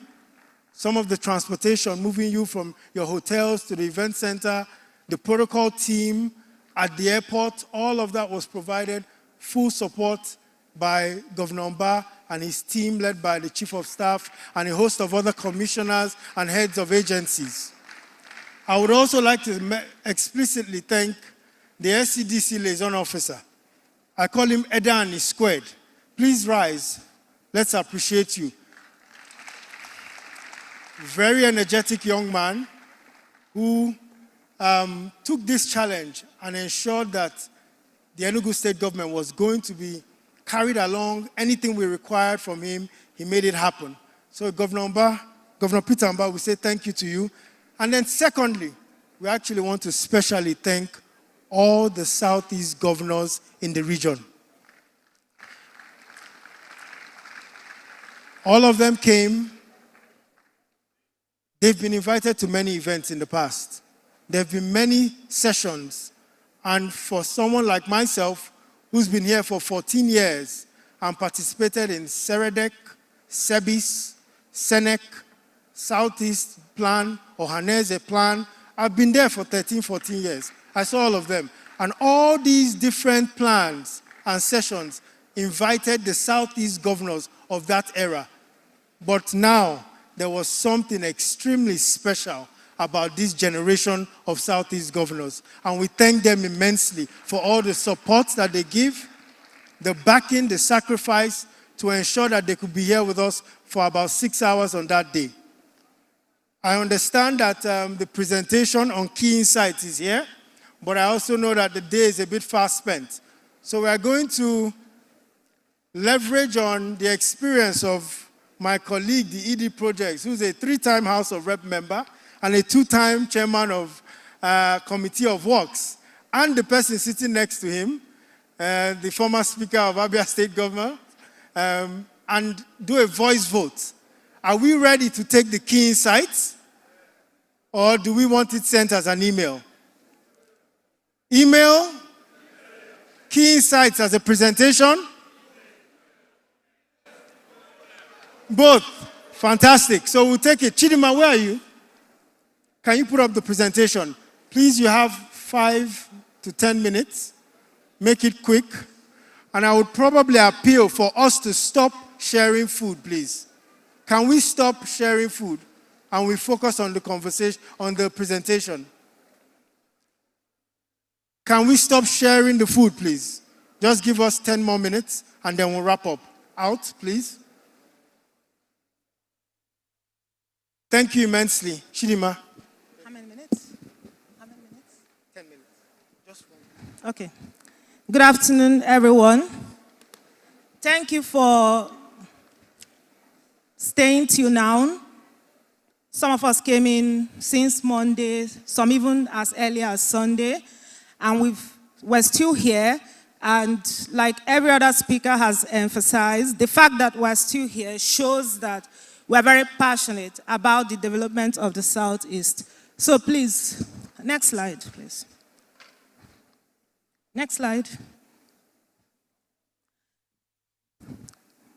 So, at the start, the key goal we had in mind was to gather stakeholders, all of you seated here, to begin the process of designing what we want the Southeast region to be by 2050. Next slide.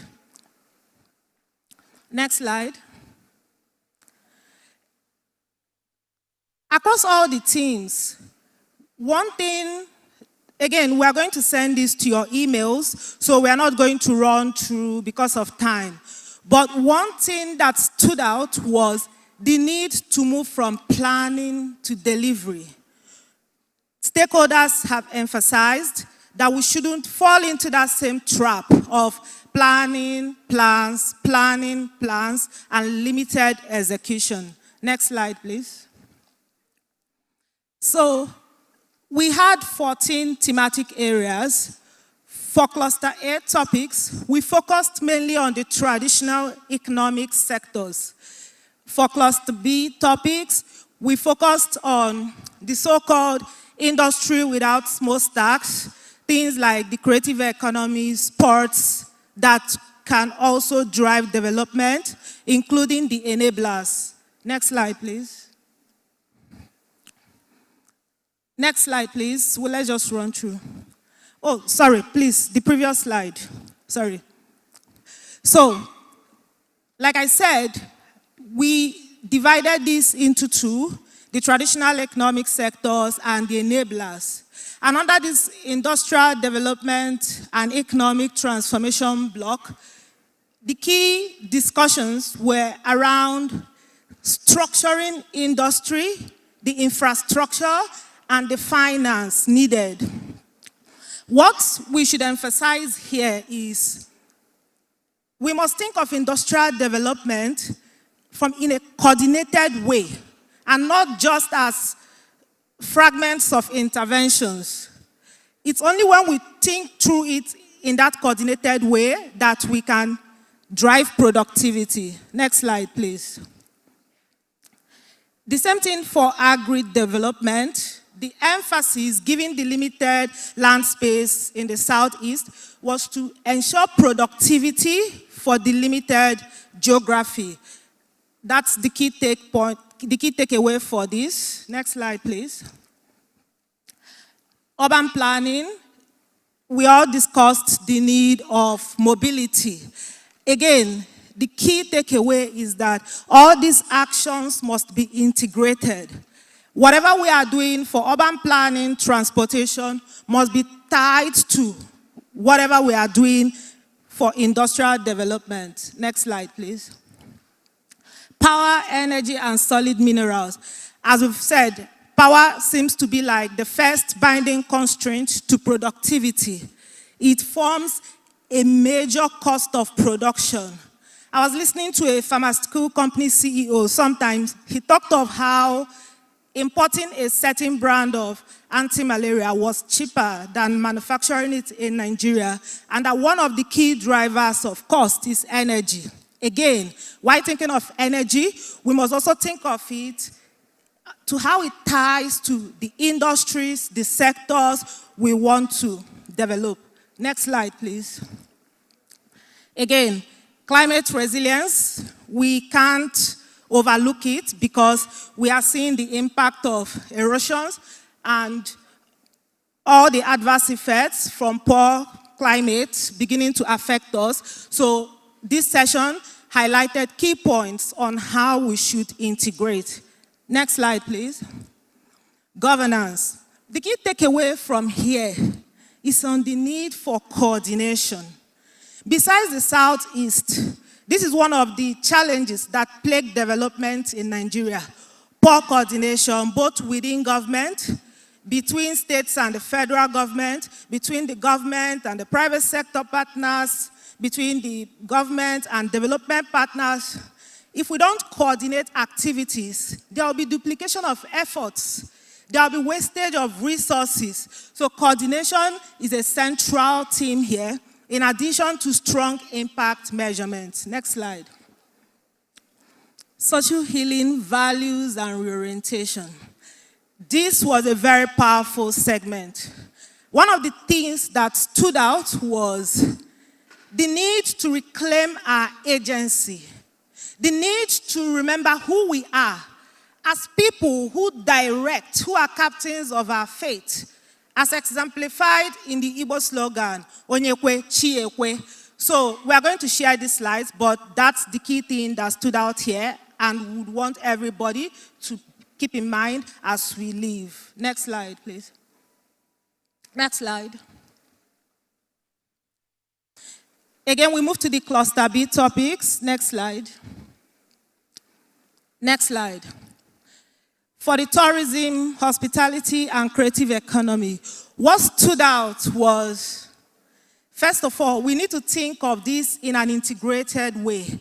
It is not just to say leverage the cultural insights we have, leverage the values, leverage the unique attractions we have. We must look at other components of the value chain, infrastructure, security, and lots of them. Next slide. I'm not going to go into the action points. We are going to send the email. So next slide, please. Next slide. So we spoke about the digital economy, and what stood out here is that the Southeast region, one of the key differentiating factors is, again, our agency, our hard work, our entrepreneurial drive. So we already have the basics. The challenge is, how do we digitalize? How do we have coordinated ecosystem support? How do we bring in capital? How do we coordinate our markets so that we'll have access to global markets? So that's what this digital economy, innovation, and technology section focused on. We are going to send the emails, and you're going to see the detailed insights. Next. Next slide. Sports. Personally, this is one of the sessions I enjoyed the most, because most times when we talk about development, we focus on the traditional economic sectors, industries, agriculture. But as recent evidence is showing, in developing countries, manufacturing as a share of employment is falling. People are moving from agriculture into services. And like I earlier said, these industries without smokestacks are the new focus that have potential to drive development, and sports is one of them. Next slide.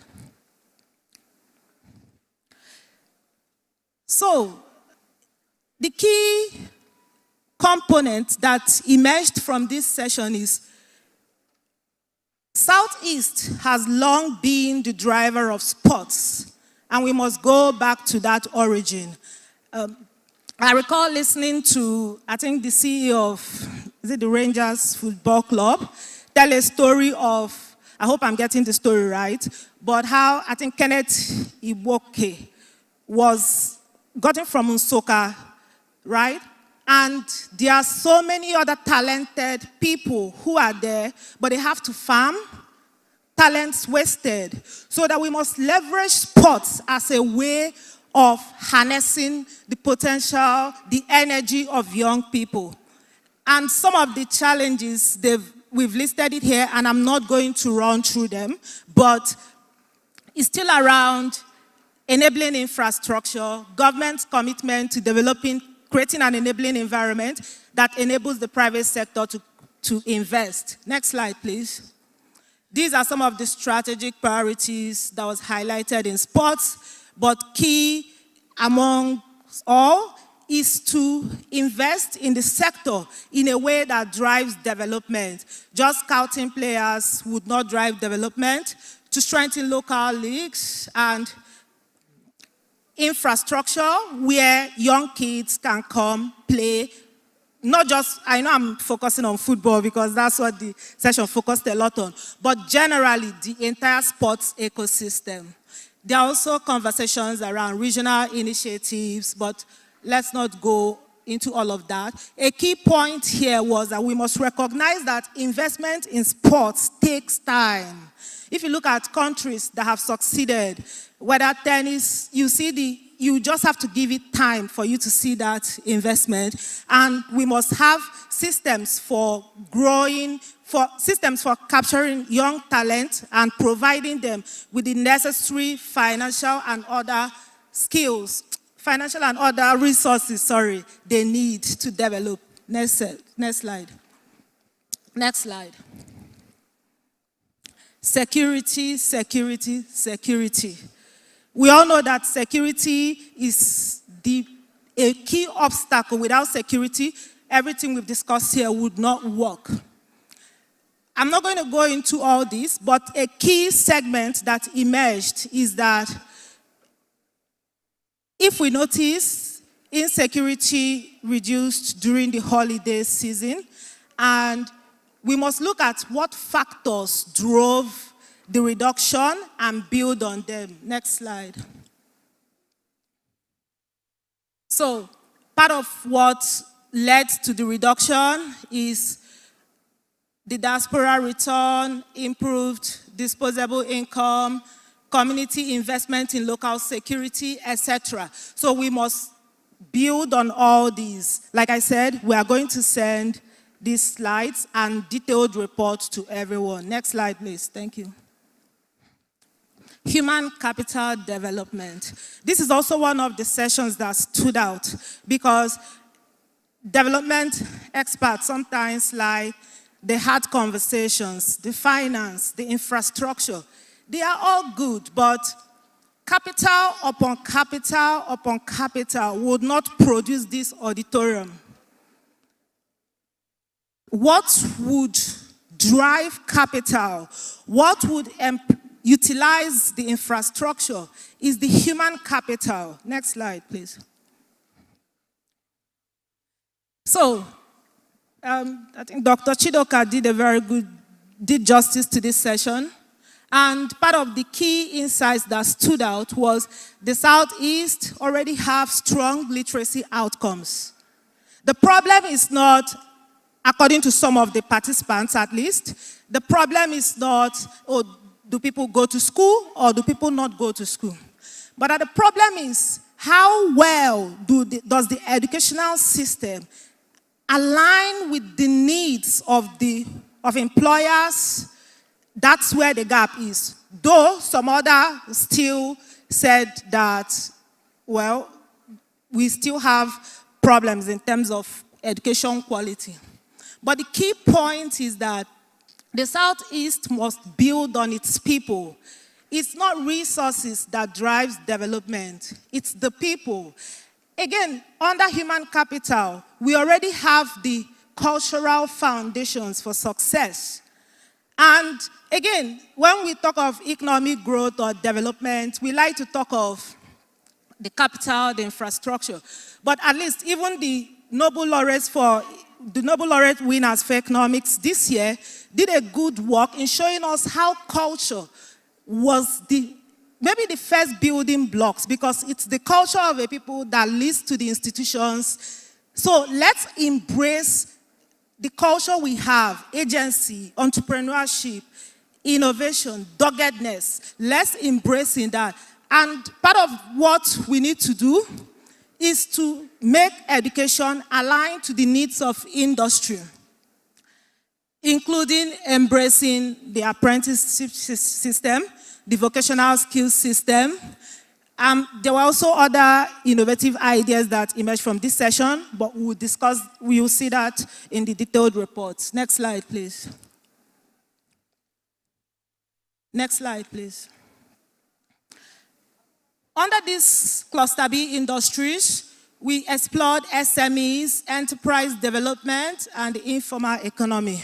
What stood out again is that, yes, the Southeast businesses are organized, they struggle to scale, but that the way to drive formality is not to impose it on the business, because formality makes sense when businesses are at a particular stage of growth.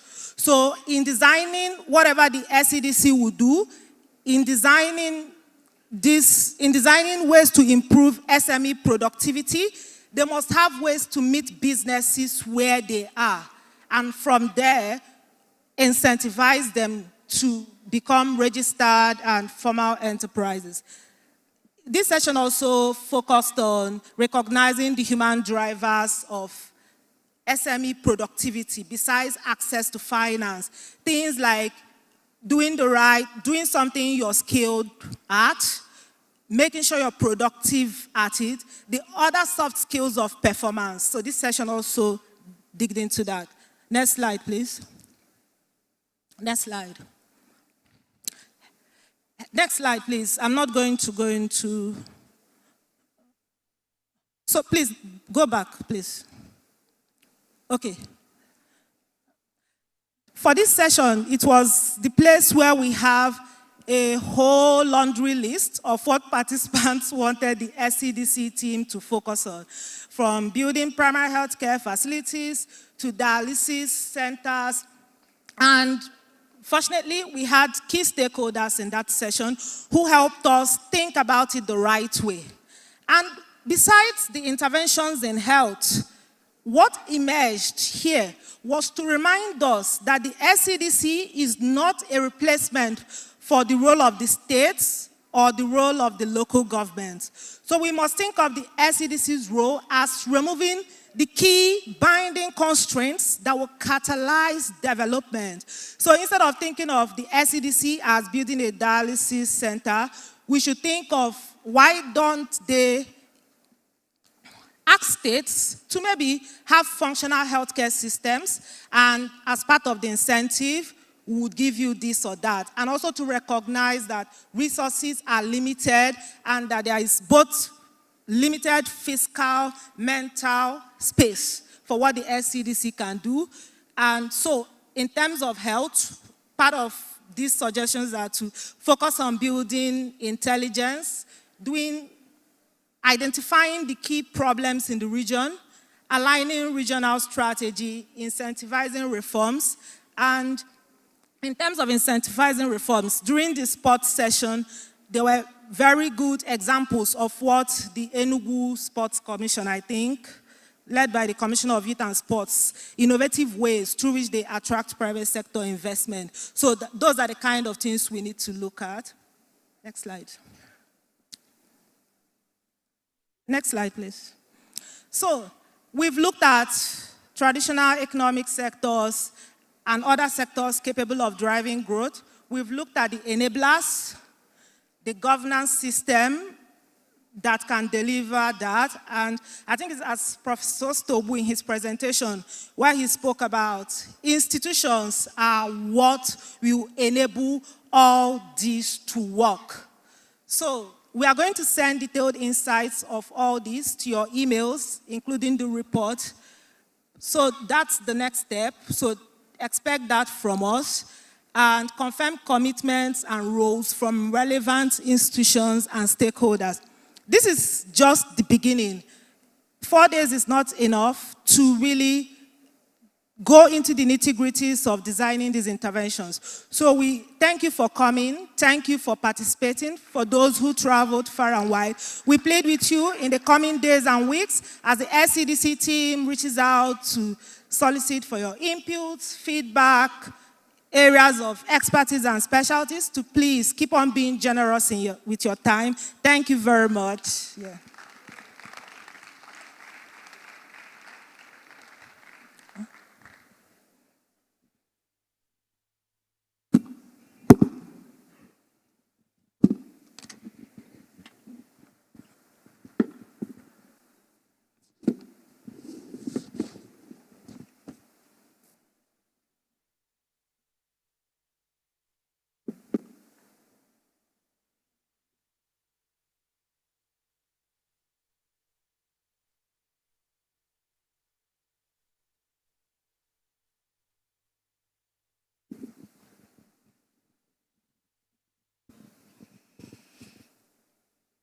Let me appreciate all of us one more time.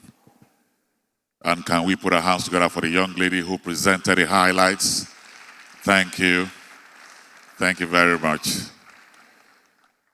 4 days. When we started, it looked like a very long journey. And gradually we are here at the tail end of it all. All of you have been amazing and wonderful. Let me quickly invite the Managing Director of SCDC to come here with a closing remark.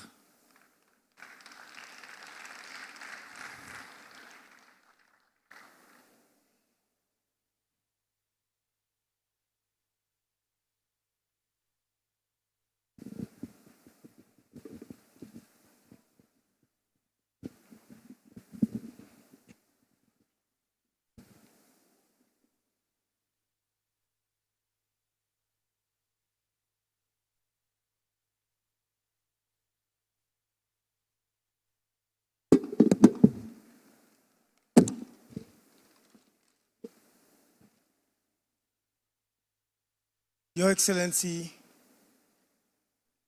all other protocols duly observed, or the board of SCDC, the executive management, very distinguished guests here present, or participants here present. Distinguished ladies and gentlemen, we have now received the forum report, a thoughtful synthesis of ideas, priorities, commitments that have emerged over the past 4 days. It marks not the conclusion of this process, but a point of convergence and shared responsibility.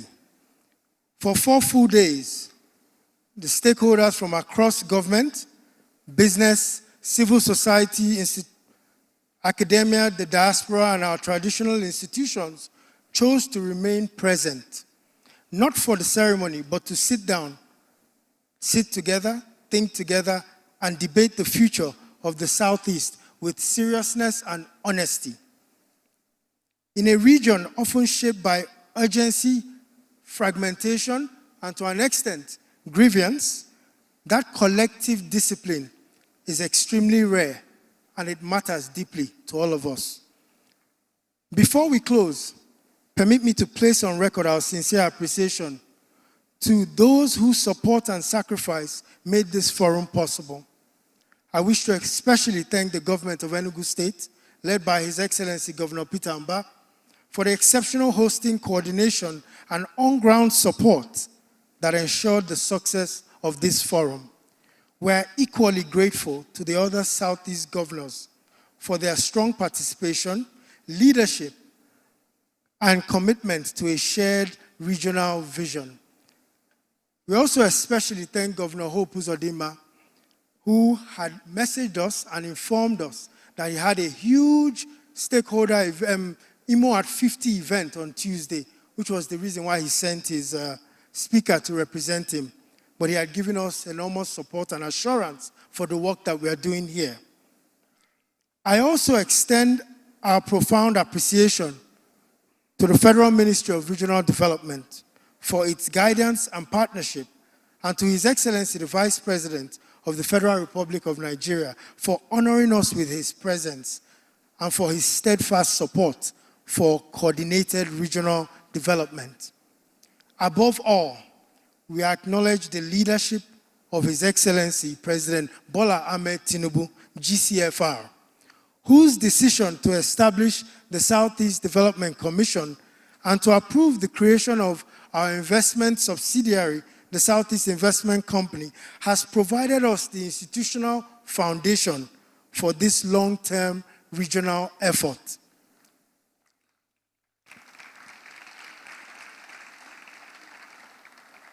I would also like to express our deep gratitude to all the speakers, panelists, and moderators who gave their time, their expertise, and their energy to this forum. Many of you rearranged demanding schedules and stayed the course over several days, not for recognition, but out of a shared belief in the future of the Southeast. Your selfless participation reflects a deep and genuine commitment to the development, reintegration, and long-term prosperity of our region. Distinguished guests, before we conclude, I'd like to recognize the people whose quiet work often goes unseen. I've seen a number of people come up on stage and say, Mark, we were talking about this, great job, Mark. If it's only Mark in SCDC, this event would have been a complete disaster and failure. So I'd like to invite the executive management of the SCDC to come up to the stage and stand in the center.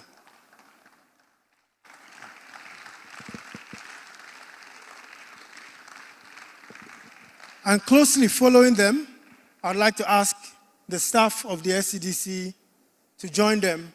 Those who are here, please join them, and very quickly.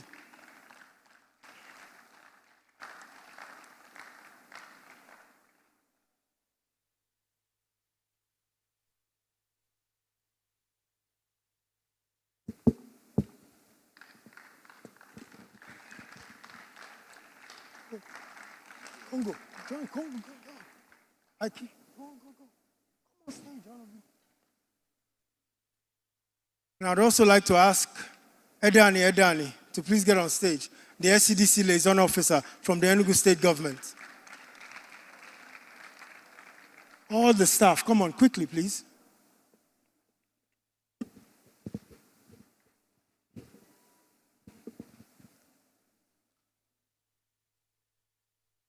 As they walk in, these are the guys who made this event happen. Everyone from the Executive Director of Finance, the Right Honorable Stanley Ohajuruka, Dr. Sylvester Okonkwo, the Executive Director on Corporate Services. He was in charge of your accommodation, your flights, your tickets. The Executive Director, Commercial and Industrial Development, Senator Anthony Agbo. Please wave. Wave. He was in charge of the security here, working with the Enugu State government. The Executive Director on Projects, Right Honorable Toby Okechukwu. He was in charge of Event Hall and the design and everything you've seen here. And then you have the Executive Director, For Natural Resources, Agriculture, and Rural Development, Dr. Cliff Ogbede. He was in charge of the protocol. So for those who flew in and saw staff receiving people at the airport, coordinating out, that was all him. And then to his right is, who's that? Can you look at me? I think you changed your hair. Staff and accountant. Her name is Cordelia. She works closely with the ED Finance.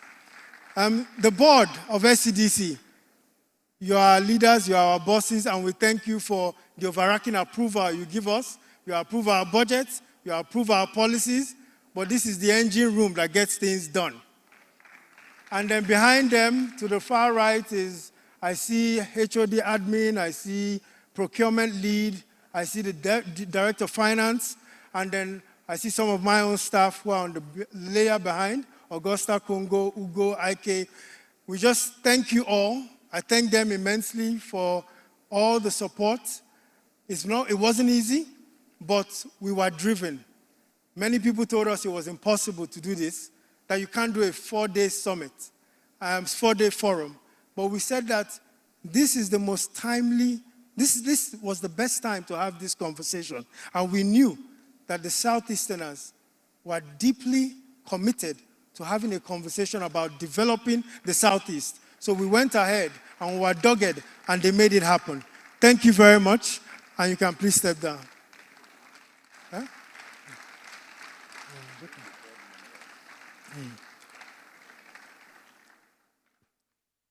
Last, can we please invite the board for a second and for also a picture, if you don't mind. Our board, from Ugo Abala to His Excellency Edward Onoja.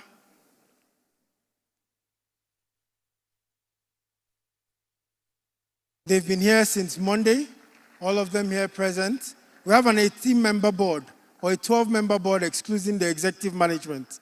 The chairman, Chief Emeka Nwogu, he was here for 3 days, and he left today for some pressing needs.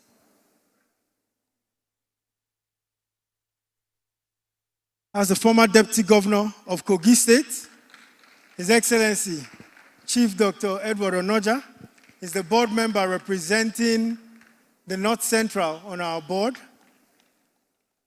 From my left is the board member representing the Northwest. Right after him, our board member representing Abia State. Right after him, our board member representing Enugu State. And the board member representing my own state, Chidi. And obviously, His Excellency. Thank you so much, sirs. On behalf of the management, the executives, and the staff, we thank you for the guidance, we thank you for the cooperation. Oftentimes, we always say that we are the luckiest management team of all 600 MDAs because we have a board that supports what we do, gives us the backing, and ensures that we are one family. And that has transcended into the quality of the work we do. Thank you very much, sirs.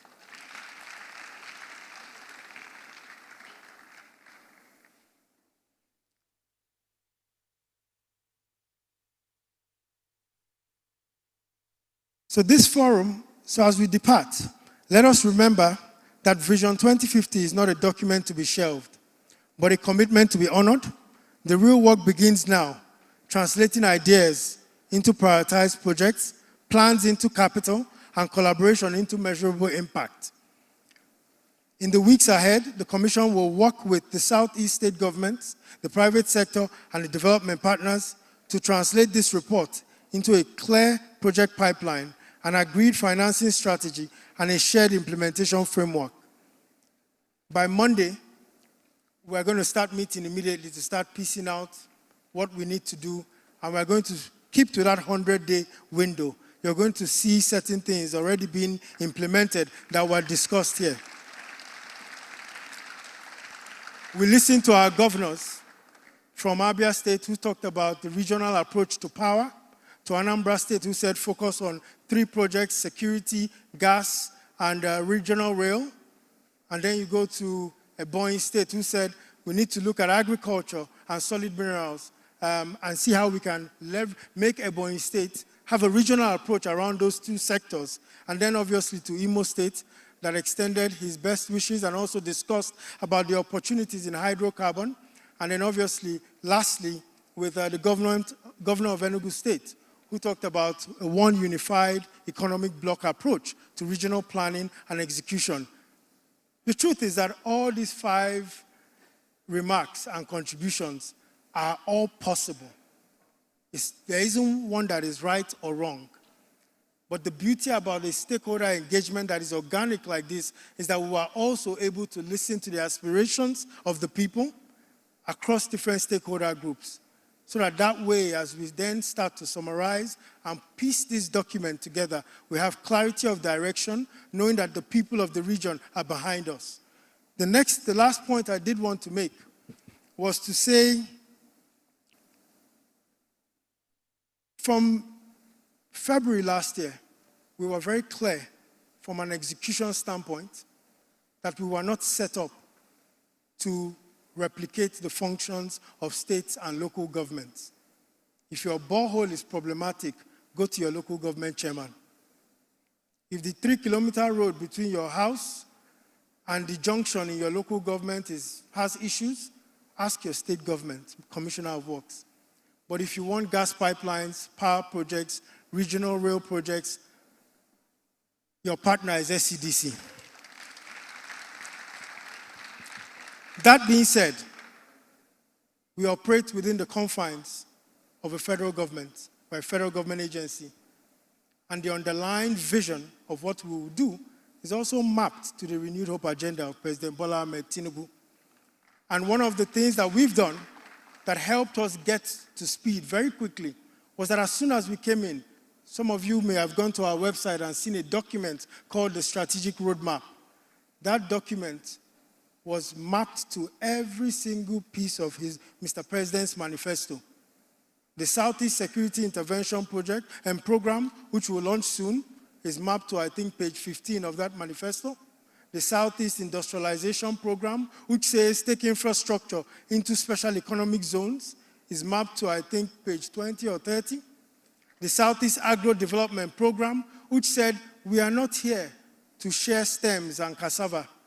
Our work is to catalyze the agroeconomy such that we can boost productivity, address food security, and make the region self-sufficient in agriculture.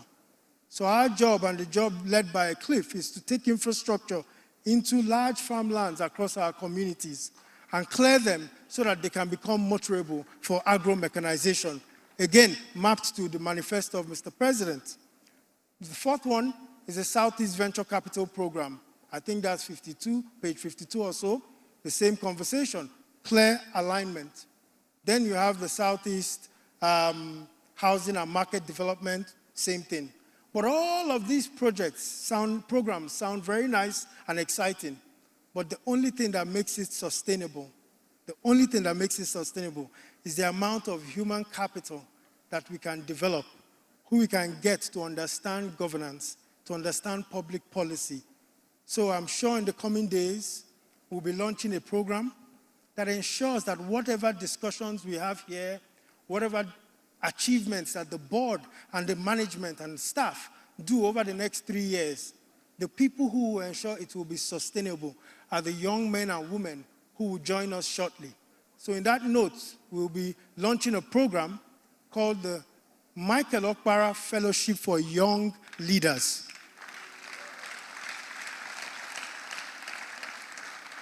And the essence of this program is to groom the next batch of public sector leaders in the Southeast. They will be put through public policy training, budgeting training, public-private partnerships, storytelling, community participation, stakeholder management over the course of 1 year, 20 to 30 of them. And the prayer is that perhaps we may retain 10% or 15%, but the plan is for 80% of them to be plugged in the best institutions globally. UN, World Bank, top banks, technology, but they become agents of the Southeast. And ultimately, they will come back one day to develop the region.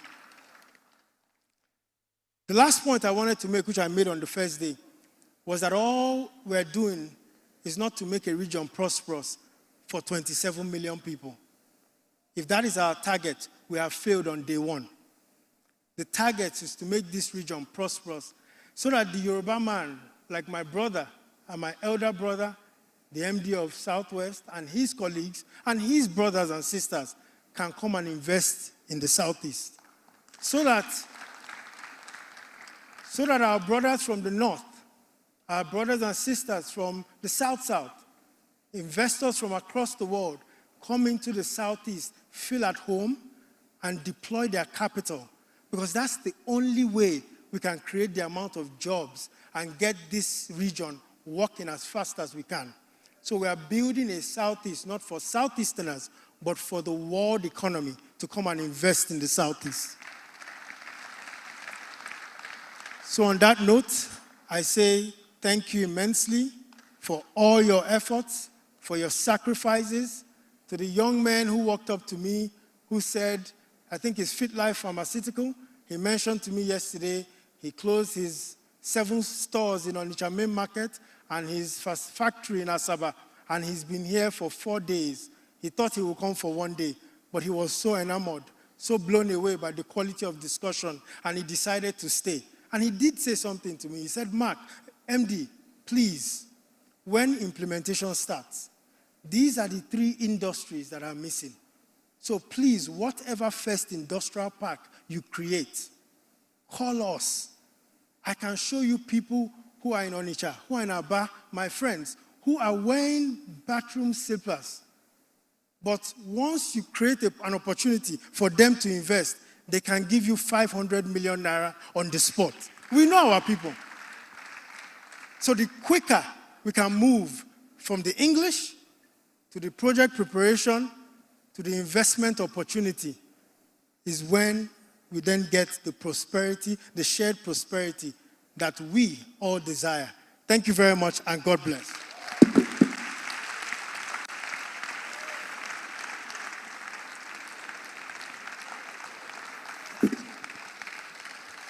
Let us appreciate him, celebrate him.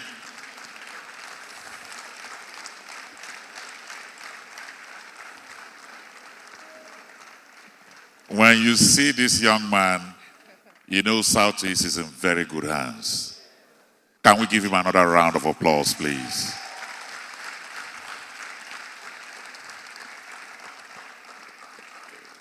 You know, I will say this very quickly and we will close. In 1934, a young man was getting ready to be at the Olympics. Yes. Please sit. Please sit. He was getting ready to go to the Olympics. 3 weeks before the Olympics, they called him that his wife was about to deliver a child.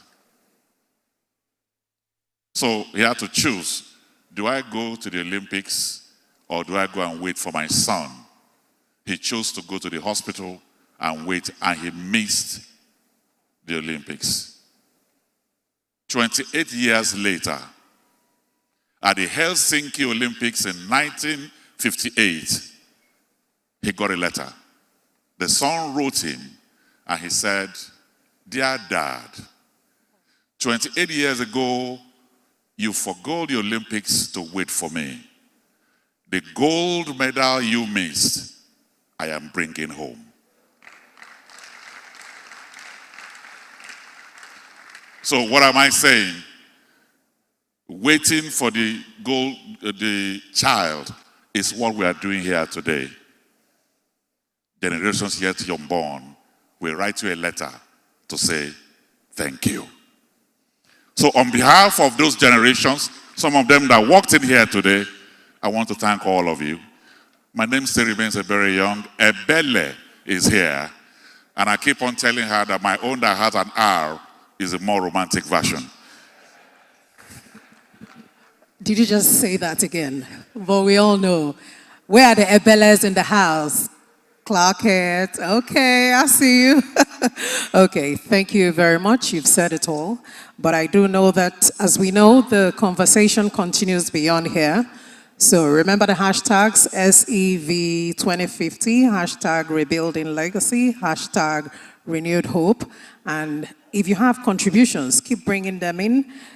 The email is info@sedc.gov.ng. Again, info@sedc.gov, that's gov.ng, at gov.ng.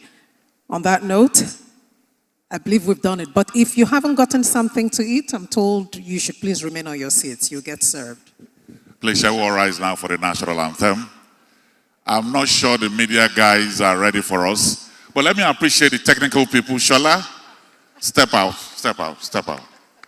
Let's appreciate this guy. He has made our sound very good. Thank you very much. The national anthem, please. Nigeria.